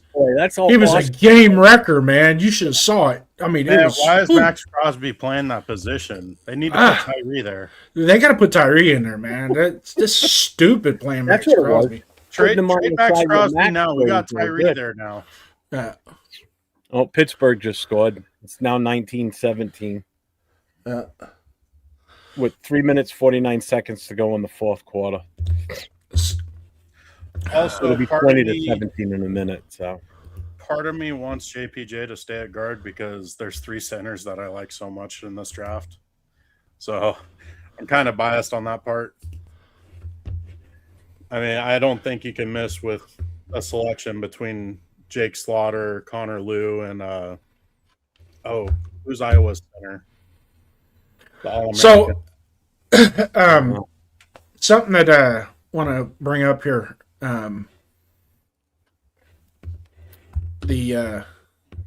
Where I was right and where I was wrong.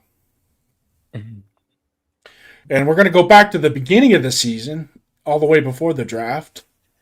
And I know Duncan, I saw some of his takes in the Discord, but he wasn't with the 401 Raider Jeff podcast productions yet. So, Duncan, going back on the season and what your predictions were, I want to know where you were right and where you were wrong. Before all the shenanigans were happening on the offensive line. And I'll be right back. I sorry, was after saying Clifton that and I run. think we could get an 8-win season and have a bunch of close fought games where we might be able to scrape up 2 more wins and possibly get to 10 wins. And then along those lines, I was saying that, hey, we got Kansas City at home the last game of the year. Wouldn't it be awesome if we were both fighting to get into the playoffs and we won that game to get in and kick Kansas City out? So those were my predictions. We did beat Kansas City, but Yeah, you were close. I mean, it still mattered for I got something that one today. right, I guess. But So, yeah, just didn't matter for playoffs. It mattered for the draft. yeah. So what did he ask you? Where you were right or where you were wrong? So Where you where I were was right right? was we beat Kansas City. Where I was wrong, we only ended up with 3 wins. So I was off by 5 to 7 wins. Also, I wasn't thinking that JPJ was going to be the right guard and barely the right guard, because you got to remember he was competing for the center position and then he was competing with Kappa for the right guard position. Blows my mind. Yeah. After that, really, I was just predicting the record, and I was way off. And I think a lot of us were. I think a lot of the more down-to-earth fans were probably thinking like 5-6 wins, and they were still way off. So, yeah. But no, I was way off. And thinking back on it, I was in the Discord that Jason mentioned. I was one of the people that was fairly against Pete Carroll before we actually hired him. I didn't want him because I didn't see a long-term future with him. And to me, the whole point of hiring Pete Carroll was to change the culture. And it doesn't make sense if you want to change the culture with a old coach that's not going to be here longer than 3 or 4 years. Like, okay, you just get the culture fix and then now you're gone and we bring in a new head coach, and now what? They're going to change the culture to how they want it. It just didn't make sense. On top of that, I'm also really big on the offensive line, and Pete Carroll is notoriously bad with building an offensive line. Mm-hmm. His Seattle offensive lines were really rough. Geez, were you wrong at all? Because you're pretty much saying everything that you were right on. You haven't stopped the whole time Jason was gone. Damn. Well, the problem is, gonna be short. as it kept going, I kept buying in, and I believed we would get 8 to 10 wins. So ultimately, I was wrong. No. All right, Jeff. I know where you were wrong, but go ahead. Where I was wrong or where I was right? Where were you right? Where was I right? That we didn't draft the offensive line sooner in the draft to have an impact with this team. Hence, which is why I didn't want a running back at number 6, because we didn't do anything with the offensive line in free agency other than Kappa, who, when we got him, the first news that came out about him was he's the worst offensive guard in rankings in the league last year in 2024. Oh, so that's what we bring in to help the offensive line, and now we're going to seriously consider going and grabbing a running back at number 6. Bad move. And granted, yes, Genty had a good year, but the offensive line was horrible. So I will give myself a pat on the back for where I was right there. Where else was I right? I don't think I had a good track record on being right. The only I did say that Brock Bowers was not going to have the same year, which I think everybody could have said that, is not going to have the same year as he did his rookie year. The only thing I wanted to see him do was have at least 10 touchdowns instead of 4. I said, if he has 10 touchdowns, I think that's a step in the right direction, but expect him to have less receptions and less yardage. But I want him to be more of an impact in the red zone area, which he definitely was. So he did prove that part at least. He got more touchdowns. He got injured during the season, but it is what it is. He still, even if he didn't get injured, he still wouldn't have been even close to catches and yardage that he had last year. That was, nobody knew about him enough, No. But the touchdowns, I knew they would come. And I'm happy that he got 10 this year. God, good for him, man. He deserved it. And he still got a Pro Bowl. Yeah. One more thing right on. Go ahead. was I wanted Porter and Thornton, and we drafted both of them. So I like Porter coming out of Iowa State. I mean, don't get me wrong. I was glad we drafted him. I still like Porter. but Porter, I think, was too much of a one-trick pony. But I mean, we saw today. He's got work to do. He's got a lot of work to do in the off season. All right, Rennie Travis. I think we were celebrating. Okay, right versus wrong. I still feel like I'm right that we shouldn't have drafted a running back at 6. I agree with you on that. I think we all agree that we shouldn't have drafted a running back at 6. But I like Genty. I do like Genty. I just don't think he was worth the number 6 pick. I really don't. Hopefully next year, he's worth it. Where I was right on my end was I knew my prediction was Max was going to get more than 10 quarterback sacks this year, 10 or more. The same with Bowers getting 10 or more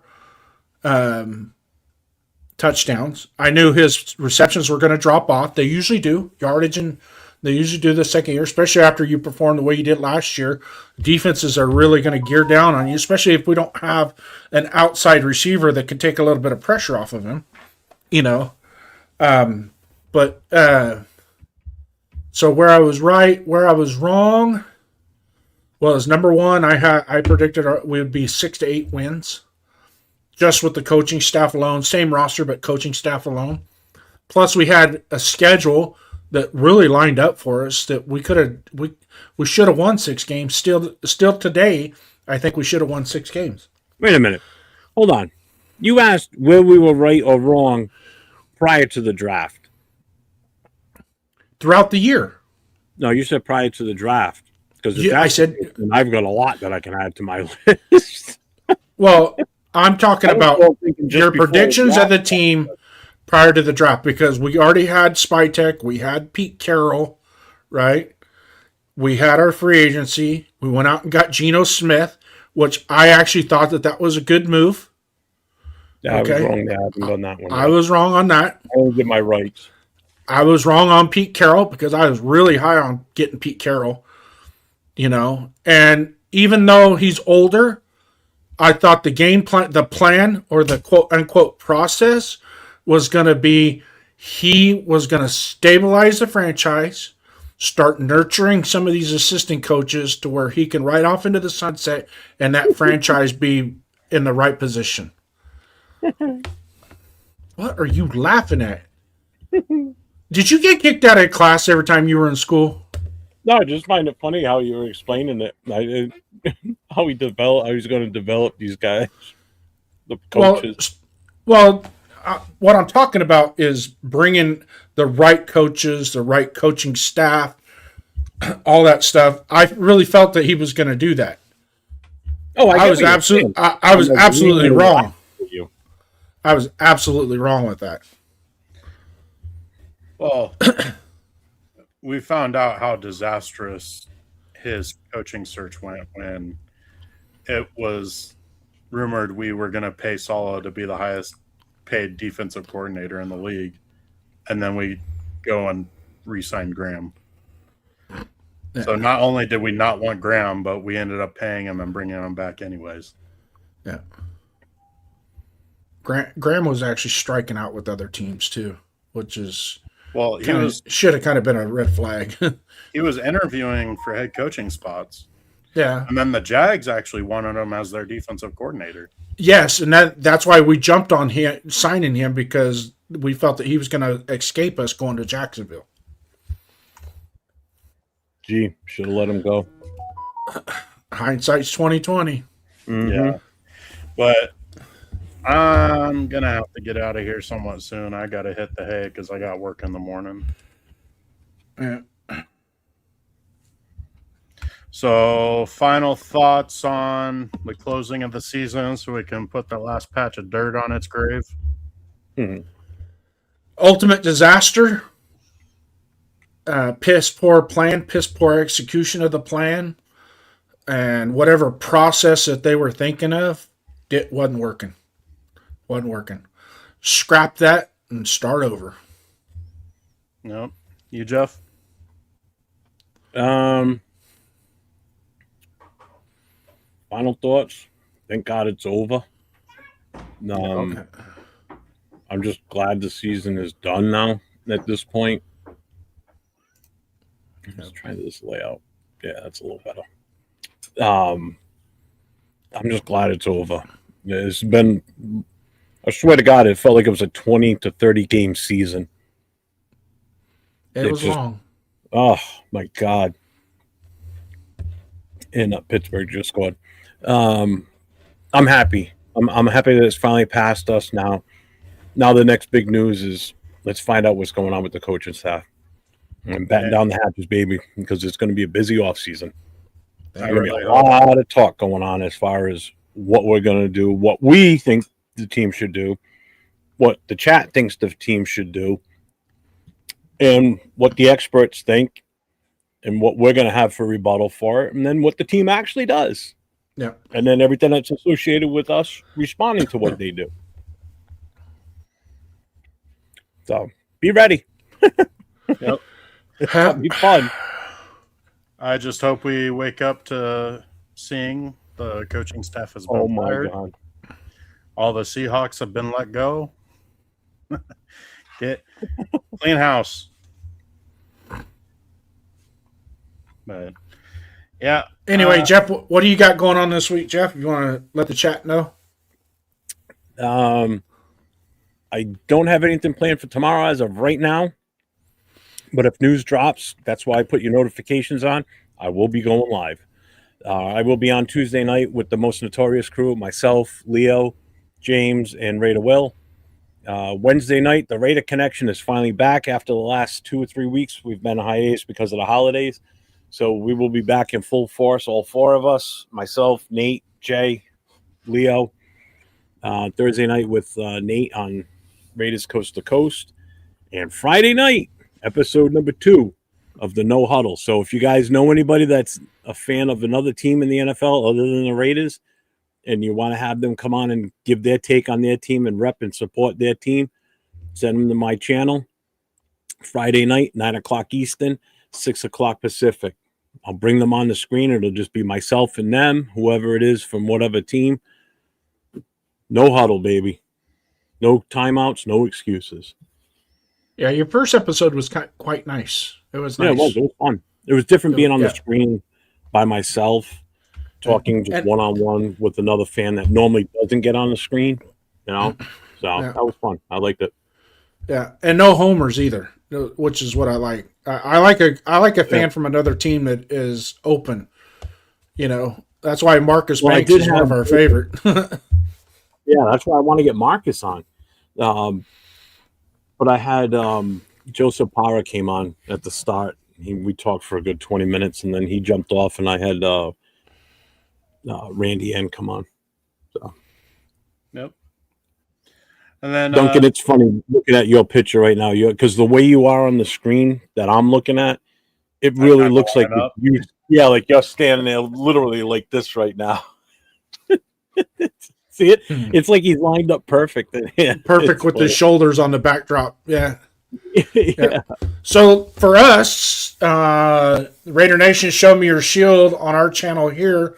Subscribe to our channel at Raiders First Downs, at Dunkin' Donuts Dunkin' Raiders. Man, I keep screwing it up, don't I? Donuts Dunkin'.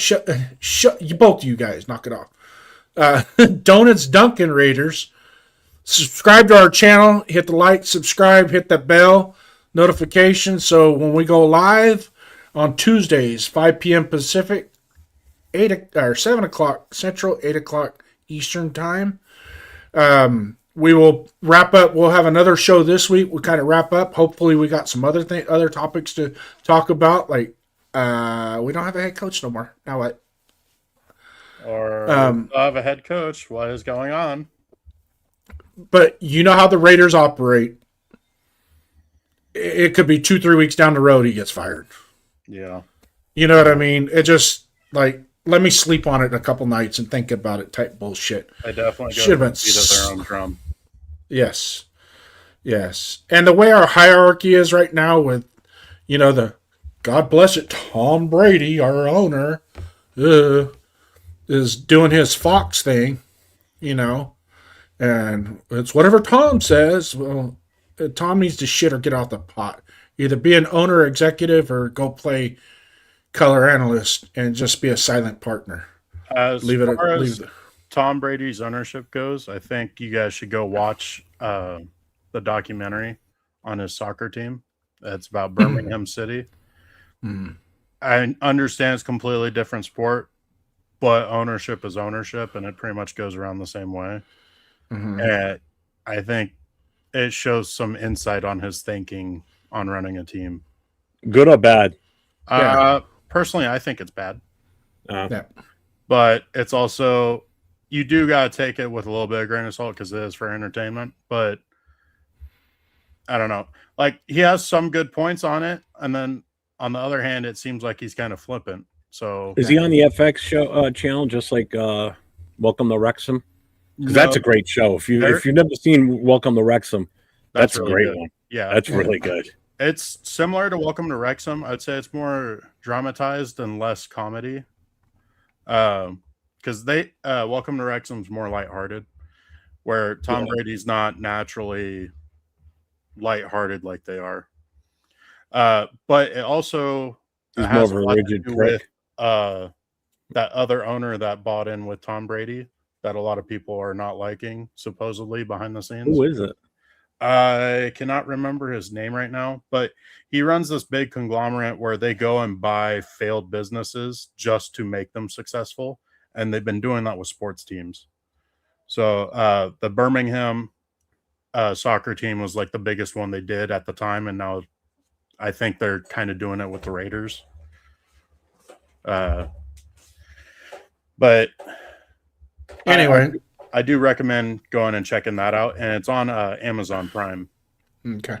So if you got Prime, just go check it out. Yep. All right, ladies and gentlemen. Once again, 401_Raider_Jeff, YouTube.